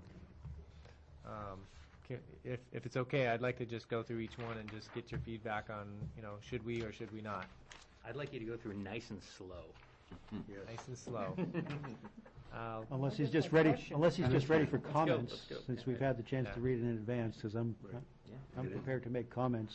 Richard wants to get to the chickens, so let's move. I just, if we can go through and, hear about comments, but one by one as we go through it, that way I can know what we're talking about. So, section 663, number 1, propose a change that allows signs that are not visible to residences within 250 feet of a residential zone to be allowed to be internally illuminated. Right now, our rule is no internal illumination. No internal illumination within 250 feet.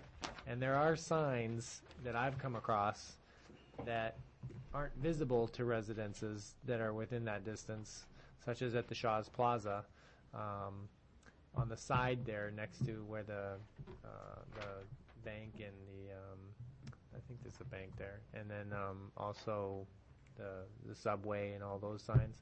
Those are on that side. There are signs But, anyway, they're not visible to the residences, and they wouldn't propose a problem to the residences, I don't think, but they have a problem because they have to get a variance from that section. So, to me, it's a problem. Barbara? I think not visible to residences is way open to too much interpretation, which is why there's a set number of feet and a process for coming in for it. What does not visible to residences mean? Does it mean that they can't read the sign? Does it mean that they can't see the light on the sign? Does it mean that I have to have 20/20 vision? What does it mean? That's why you have a standard and a process for dealing with the standard if you don't think it should apply. And I bring this up because when the Shell station went up, the beautiful old colonial, I forget who we identify that colonial by, which is on the market now on the riverside down the street from when the Shell station went up. That sign was put up. There were distances were met, and there were and the occupants of that house felt that the sign was not illuminated properly because they could see it. And actually, people went to the house at night to sort of see it. Because the reality is they could see it very clearly because they had a dark sky before the light went on. So I was trying to be clear about, if it's visible, like maybe we clarify it to the windows of that, first floor, residence, second floor, or end of the any driveway, windows. beginning of the driveway, This is kind of on a turned corner, so you can't, the Yeah, building but you itself can't blocks enact, those you signs? cannot enact an ordinance or a zoning or a rule, in my opinion, for a specific problem. You're too late. If you should adopt something that makes sense on a standalone basis and then apply the circumstances to it. When you start to draft rules for a particular situation, you find yourself a year from now with the unanticipated situation where somebody's going to argue it's not visible and someone else is going to argue it is, and who decides that? Okay. That's a Part good of the point. enforcement Somebody could be standing on officer. the roof and see it. Right. The enforcement officer, he'd have to make that decision. Well, furthermore, not visible can change too. You can cut down trees, you can move something. All right, so sounds like nix this one. Is that the general consensus? I understand what you were trying to do. I think it's going to cause more problems than not. Okay. We're going to nix it. Section 663, again, proposed to allow industrial signs to be 10% of the area of the wall to which it's affixed, not to exceed a total of 100 square feet for walls and 1,000 square feet in area. Right now, our regulation really doesn't allow for any wall signs in the industrial district. So, to me, I just thought that seems a little strange and ridiculous to not allow an industrial user to put a sign on their building. The number in our table is 0, and I just think they should be able to put a sign up just as well as any commercial user in commercial zones. I agree. Mr. Chairman? Yeah. Is it just late for me, but is this saying that the signs can be up to 10% of the area, but not to exceed 100 square feet, but this only pertains to walls larger than 1,000 square feet, and 10% of 1,000 would be 100? So it means if it's 1,500, it can only be 100. Right. If you've got a huge wall, I'm not. I thought you were saying that this is only for walls larger than. Oh, you're saying that not to exceed 100 square feet for Right. the walls that are greater than 1,000. Those walls that are greater than 1,000 square feet are going to be limited still to 100. Okay, I thought you were saying that this 100 rule is the max. applying for only to walls over 1,000 square feet. Okay, no, I'm with you now. Okay. Any problems, or should we move it forward? That sounds fine. Okay. Add a separate section number to table max. Okay, that's just a almost clerical thing. So That's for two. we really don't even need to take that through a zoning change. It's just a clerical, really. I just think it makes more sense to have the table as its own separate number.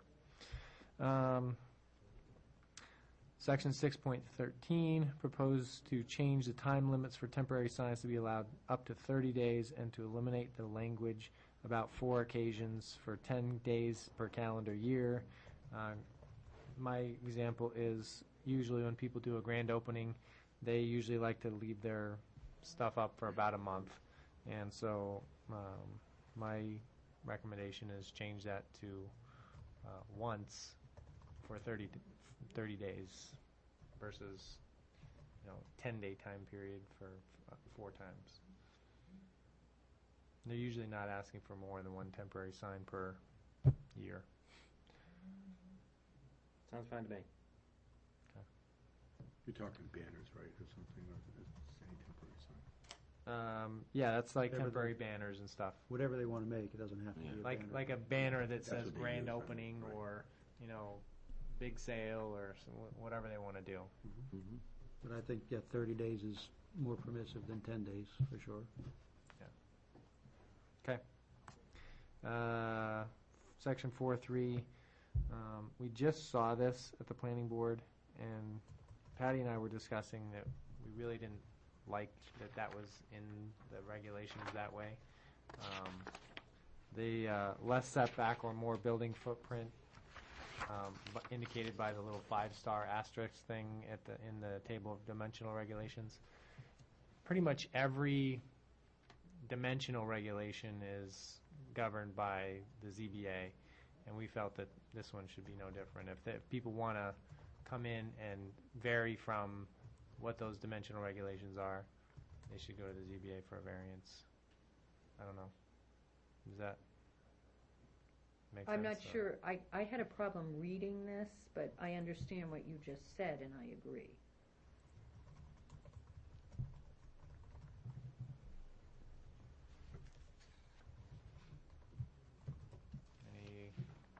To me, right now, it's non-specific, and I'd like to see what the language of that zoning proposal would be. It would basically just remove the 5-star asterisks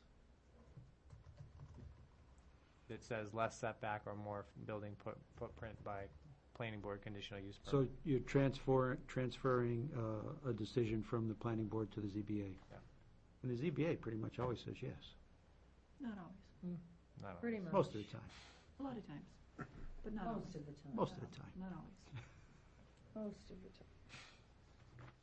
I'd be willing to look at it. So keep it on for now? Yeah. Okay. Okay, I attached a whole packet of thing to your thing about agricultural incentive zoning. I understand why you brought this forward, but I took a look at what you attached, and I would have to say Nexus, I don't see an immediate need, and if you were proposing to go down that route, it looked like a pretty big project, and I have to say, I thought no. Yeah, if we want to maybe take more time and look at it for next year or something, I just kind of wanted to throw this out as, let's at least look at making agricultural a little bit less rigid and strict for the town and a little more incentive and allowable zoning. So you can have more than 12 cows? It's chickens. Chickens are the issue. Chickens. That's agricultural. We're talking chickens in residential. Chickens and cows. Sweet. Okay, so we'll nix that one for now. Section 6409 is part of a federal regulation that we've heard before as well. That's regarding wireless communications facilities and just making sure that our ordinance has a little bit better language in there regarding what should or should not be approved or not approved, or move through the building permit process, or come through the planning board. I think we need to work on that. I don't have a problem with you working on it. I think you're going to have a hard time working on it after reading the letter from the attorney, because that didn't provide any clear guidance, in my opinion. Well, he at least recommended that we change our regulation. Yeah, well, I come back to my standard comment on comments we get from our attorney. But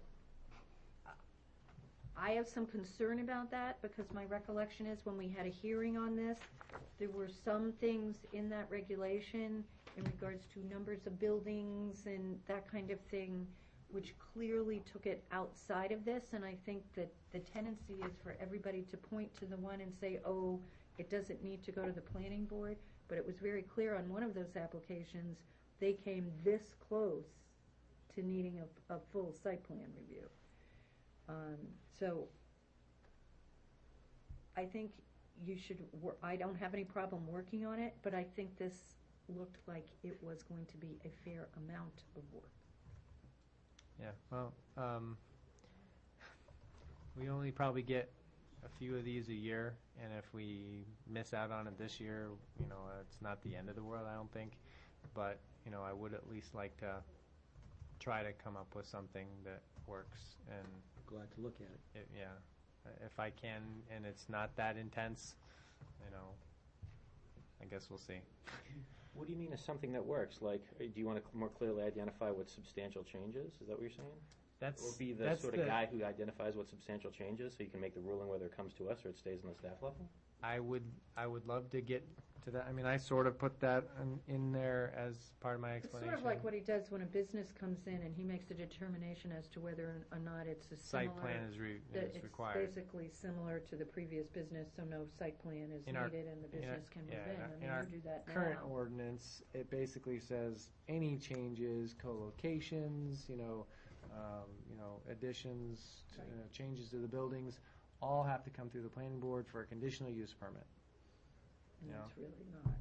Yeah, it's kind of overly restrictive, I think. I can actually remember in some applications we've got when we said, can't this be handled at staff level? Great. So, okay, I'll keep that in for now. Self-storage, I just figured we should add that as a use in the use table. Do we have a definition for it? I can He create can come one. up with one. You will have to before I go put it in, because this is another one where I saw many different interpretations of what that meant. So you don't want it to be a cemetery, for example. You don't want it to be somebody's. Could be. Storage of self. Depending on how he defines it. You don't want it to be somebody's pile of stuff in their backyard covered by a tarp, right? Yeah, right. Self-storage. Storage unit. Yeah, storage unit facility maybe or something like that. Cryogenic freezing. We can come up with a name and a definition. Yes. Be very Fine. quiet. Be quiet. They pay taxes, right? I know. Neighbors wouldn't mind. Has Okay. 9 been an issue? I've had multiple people come through the door asking if they can do Because I Patio thought there parlor. was a history on this that has been actually litigated. So I was a little surprised Right. to see this in here. So I would not just propose, there is litigation somewhere in the bowels of our documentation Yeah. on this particular issue. Okay, well, maybe I can Redig it up, redig that up and determine whether or because not. the ordinances were adopted after that. That's correct. And if you look at the charts that we were just looking at for the different zones, Can we do that? it is allowed in one of those zones, so I would just leave it. I would nix it. I'd like to see, We took it up before last year. before you kill it, I'd like to see where it's allowed, or if it's allowed, and if not, where you propose that it be allowed. Okay. We can all say no later if it's Well, not necessary. it's allowed in a zone, but Pull the Nowhere in- litigation nowhere in and town come that- back with it. meets all those criteria. Yeah, I'd like to see. Yeah, if Which I'd like it's to see technically it. allowed, but in reality, you can't build there, then Right, then then it's it's not useless. allowed. So, Didn't we discuss this a couple years ago? This one? I tried bringing it up last year, I think, too, and, last year or the year before, maybe these I years think a couple before. years ago, you may Yeah. have discussed adult It was feeding not, stores, it because was there's not nowhere this. those things can be built It was- either. So many feet from, because Roger Bergeron actually churches, asked all me that about it, stuff. because he had a tenant that wanted to go in. They wouldn't allow it because of the distance to a park Yeah, the or distance something. to park, residential zones, churches. Yeah, this just came up a little something while else. ago. It's in the, It's a pretty standard clause that has been held up. Okay. put it that way. All right. Nonetheless restrictive, So even though it held up. I'll dig up whatever I can dig, but, you know, based on what I'm hearing, it sounds like that's gonna be probably next.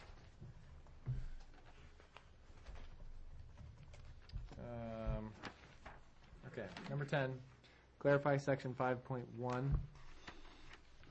I think this section just needs to be reworded to be more clear as to what it's asking for.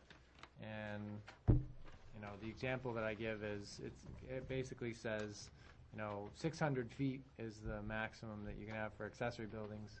Well, does that mean 600 feet for one building, or 600 feet for all of them put together, or, you know, what is that? Then also, it says something about 17 feet being the max height for an accessory structure. But does that apply only to structures that are in the 10-foot setback area? Or if they did an accessory structure within the normal setbacks, could they exceed the height? There's just some issues with that, so I would prefer to reword it and bring it back. So that'd be great. You know, if you could reword it, maybe have a compare and contrast with the way it stands now with what you propose, that'd be great. Okay. Any other comments, questions, issues? I agree. All right. 11, section 5.21. There is a maximum size for accessory dwelling units, that's 650 square feet. I suggest we bump it to 800, and that's due to the fact that we've got a minimum size for apartments, which is 800, and there's somewhat of a space between that 650 and the 800 where you can't really do anything. So if you have a proposed dwelling unit that you wanted to do that was 750 square feet, you couldn't count it as an apartment, and you couldn't count it as an accessory dwelling unit. You'd have to go get a variance. So I think that's a little ridiculous. One of the things we talked about in one or two of the sessions at Plan Penarville was allowing accessory dwelling units not as special exception, but as permitted activities. Yeah. I put that as actually number 12. So, yeah. Everybody okay with 11? It's fine. Well, might we go a little higher, like 1,000 feet? That's interesting. What do you think, Mark? Is that for, like, from a realtor's perspective? I'm sure you build it over in a nice house, you have the two-car garage, and people often finish the space above it, right? Mhm. In-law quarters. 800 is still kind of small if it's a big home on a nice property. I don't see why we limited 800. I think just take it a little higher. I think they're just trying to limit it based on the impact to, well, I don't know. Keep from putting too many people in there. Accessory dwelling units don't take it out of the status of single-family home. It's still a single-family home, and so when you're adding 1,000 square feet to that, I mean, it's almost like creating a duplex without creating a duplex. I don't know. It's maybe splitting hairs, but So it's not a duplex? It's not a duplex if you do a single-family home with an accessory dwelling unit. And a really nice garage for a decent-sized house can be 800 or 900 square feet. Yeah. The garage itself, yeah. A 20 by 20 is, 20 by 25 maybe is a standard size garage. You go bigger than that, you're getting into the nice garages where you get the extra space for storage and all that. I mean, I don't think it's a big deal. 800, I think, is going the right direction. Well, it makes it consistent as for, at a certain size, it's considered an accessory, and at a certain size, there's a clear. Right, there's a clear line. Two numbers butt up against each other. Right. Okay. All right. Accessory dwelling units should be allowed more often. I don't think it's right to require them to go ZBA for every single circumstance. If you guys have an idea of when that's more appropriate or less appropriate, I'd love to hear it. We don't have to talk about it tonight, but, you know, I'll try to craft something up. But if you have an idea of what you would like to see with that one, send me something. How about 800 square feet? Well, I'm talking about allowed more often as, in every circumstance, an accessory dwelling unit must go to the ZBA for a special exception. Are there instances where we think that someone could just come in and get a permit to build an accessory dwelling unit without having to go to the ZBA for that special exception? I think where two families would be permitted and where the total square footage remains within the allowed developable square footage for that size lot. Two families are permitted, and what's the other one? Well, there's a standard for building development on a side, on the lot, right? Based on setbacks and whatever. You can't put 1,000 square foot building on 1,000 square foot lot. Oh, right. So there's a calculation for how much building you can have on a lot. Oh, to meet the density requirements you're talking about. So, sorry, the word was escaping me. Okay, yeah. Um, So where two families are permitted and they meet the density requirement? Right. Okay. I mean, that would be my suggestion, because then if the zoning allows the additional use, there really, to me, that doesn't. So would it be the density requirement for, because right now in our ordinance, it's stated as for duplex and multifamily lots. Should we add in to that regulation change that it would meet the standard for the duplex and multifamily lot density Well, I requirement? mean, that's my suggestion. So if you want something that can just be approved without going forward, then it meets all the other requirements. Okay. And then somebody can make a decision as to whether or not they want to go, they have an option of simply coming in and doing an accessory without really having to get any approvals, or changing it to a formal two-family and doing a bigger plan. Okay. Yeah, I'd like to see specific language, but you can probably guess that I'm in favor of it all the time, so whatever you come up with, I'd like to look at. Okay. Sure, we'll find a happy Chickens and medium. poultry. Oh, now the important stuff. Okay, so the suggestion is to allow chickens more widely, but not allowing roosters more widely. No ducks or geese. Would roosters Ducks be and geese. still be by special exception? We don't want John Would Burke to what? go to Would jail. roosters still be by special exception? Is that how that works? Are we gonna get sued for sexual discrimination? Yeah, I what think what the size lot? concern is noise, obviously, but, What size lot would you suggest? well, In thousands of feet, They're poultry magazines, chicken I mean, magazines, so. currently our agricultural lots allow for raising and keeping of poultry. all kinds of stuff, right?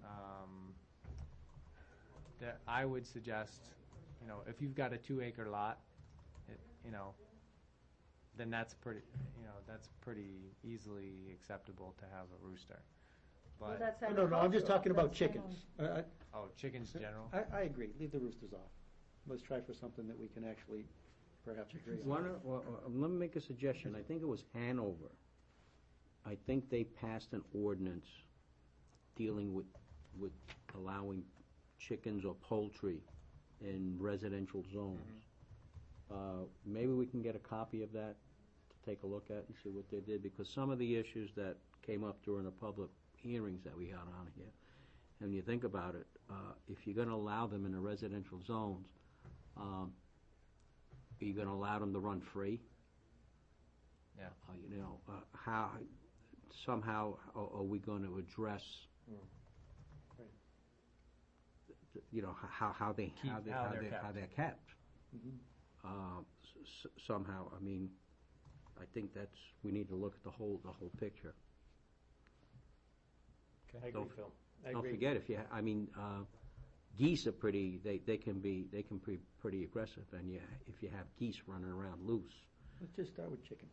Well, I'm just saying, chickens, leave the word Why don't you poultry out. just get an ordinance that has been passed and take a look at it, stick Yep. to chickens, and let's cut this Yeah. discussion off, Poultry, because right. every time we go down this road, it It's a takes long forever, discussion. and we Yeah, get no. really silly. Then you're gonna bring up ostriches again. You know, there are ostrich farms in New Hampshire. Yeah. Don't get them You're right. going. There are. Somebody needs good boots. Okay. Section 6.2.1, awning sign measurement is strange. I suggest getting rid of that language and just having it measure the size of the sign on the awning. I don't know if you actually opened up the awning regulation, I will admit it. but it has something to do with, if it's a certain size awning, then they count the entire awning as the sign square footage, which, sometimes the sign is like a little thing on the very end cap of the awning, and I don't know why you would count the size of the sign being the entire big thing. Just a when- panel that the letters are on. Right. I agree. 14 lines to confuse people. I agree, make it simpler. All right, good. Let's see, 15, section 14.7.3. I wanted clarification on this because, if people want to tear down a house and rebuild it, is that considered developing a non-conforming lot? If they have a non-conforming lot and they want to tear down something and rebuild it right then, is that considered developing a non-conforming lot? I've interpreted it that way because of the language that we have in our ordinance.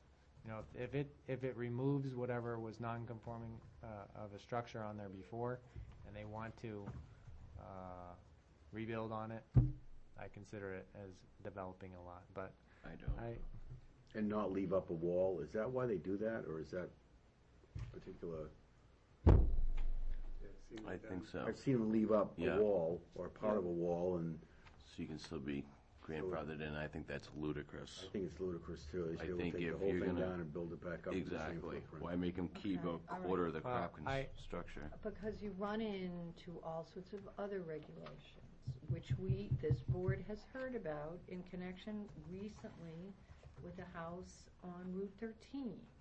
Because if the house is considered to be a major reconstruction, then the new regulations, i.e.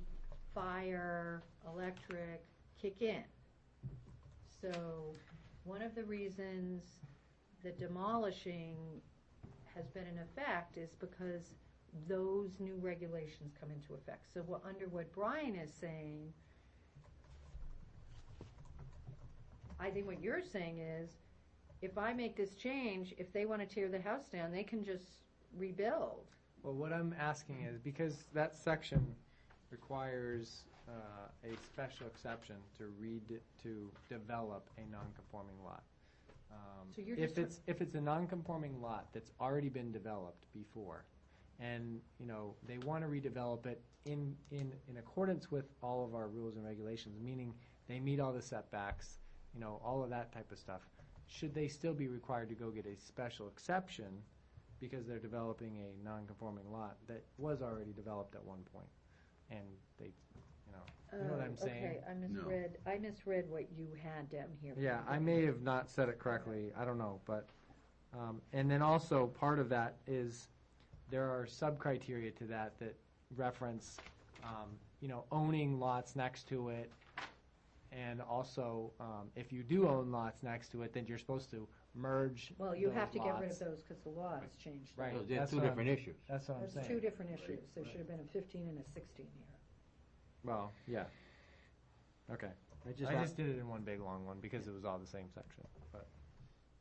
I just have a question for you, Brian. When you mention if the lot's a non-conforming lot, how do you knock down the building on a non-conforming lot and build a building that makes it conforming lot? Well, it doesn't make the lot conforming, it just would not make them go through a Maybe it's special a exception three-quarter to acre lot rebuild it. in a residential zone that requires an acre. The building on it meets all setback requirements, it's a residence. Right. the lot, however, is non-conforming Okay. for the district, or if it's, say, a house in Or Ave, that's maybe probably a better frontage definition. requirement. It's like Okay. 2 acre. All right, I just wanted clarification on what you meant. Yeah, maybe it's a 2-acre lot in the ag zone, and they have, 1.5. 1.5, or 150 feet of frontage, whereas they need 200 feet of frontage. And, it's perfectly allowable to build on that lot, except for the fact that it's non-conforming for frontage. So what you're saying then is if they have a non-conforming lot and the current structure does not meet the front yard setback, for example, let's say the front yard setback is 25 feet, but the house is 15 feet. So they're gonna knock the house down, but they're gonna move it back where it meets the Yeah. 25. Yeah. So, So what you're talking about is when the proposed use meets all All of other the regulations. zone regulations. shouldn't we just allow it to go through versus, special exception on that one? I'd put it out there. I'm sure there's a reason that if you gave me long enough, now that I understand it, that I could think of that you wouldn't want to do it, but Well, I'll try to come it up makes with, sense. I'll but try to come up there's- with the actual language that it would change Right. to, and Yeah, then. I'm okay with that if you want to. And then we'll see what it sounds like next time. Okay, 16, section 6.5.2 only applies in the ag, R1, R2, and CO districts. What about legal residences, let's see, or non-conforming residents in the other zones? Couldn't they do a home occupation with a sign? So what it basically, that regulation gives specific, allowances where home occupations can have a sign, but it doesn't allow home occupations for, say, a non-conforming residence in a commercial zone. Could a house that's located in the commercial zone do a home occupation with a sign? Do you lay at night thinking awake at night thinking of these circumstances? I mean, is this, people have come in and had this problem? It's having gone through the ordinance, and I'm sitting there looking at it like. You gotta read. Brian, I think you need to spend less time going through the ordinance and more time doing code enforcement. Brian, I agree with number 16, Stay yes. right there. Keep doing code. I think they should have that opportunity. Yeah, I kind of agree. Keep reading. Okay. I mean, they live in a house, they should be allowed to do a sign for their home occupation, just like No, anybody else. I agree, but. Yes. It is. Okay. Okay. All right. That's the end of my list. Hopefully, nobody else has any questions or anything, we can finally go home, but I'll leave that up to you.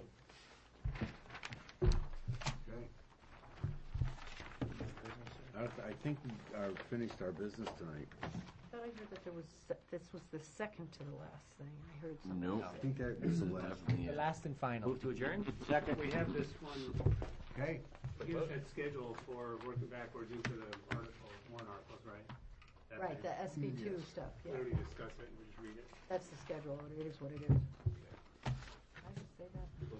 Yes, you did. Take a vote on adjourn. Aye. Any abstentions?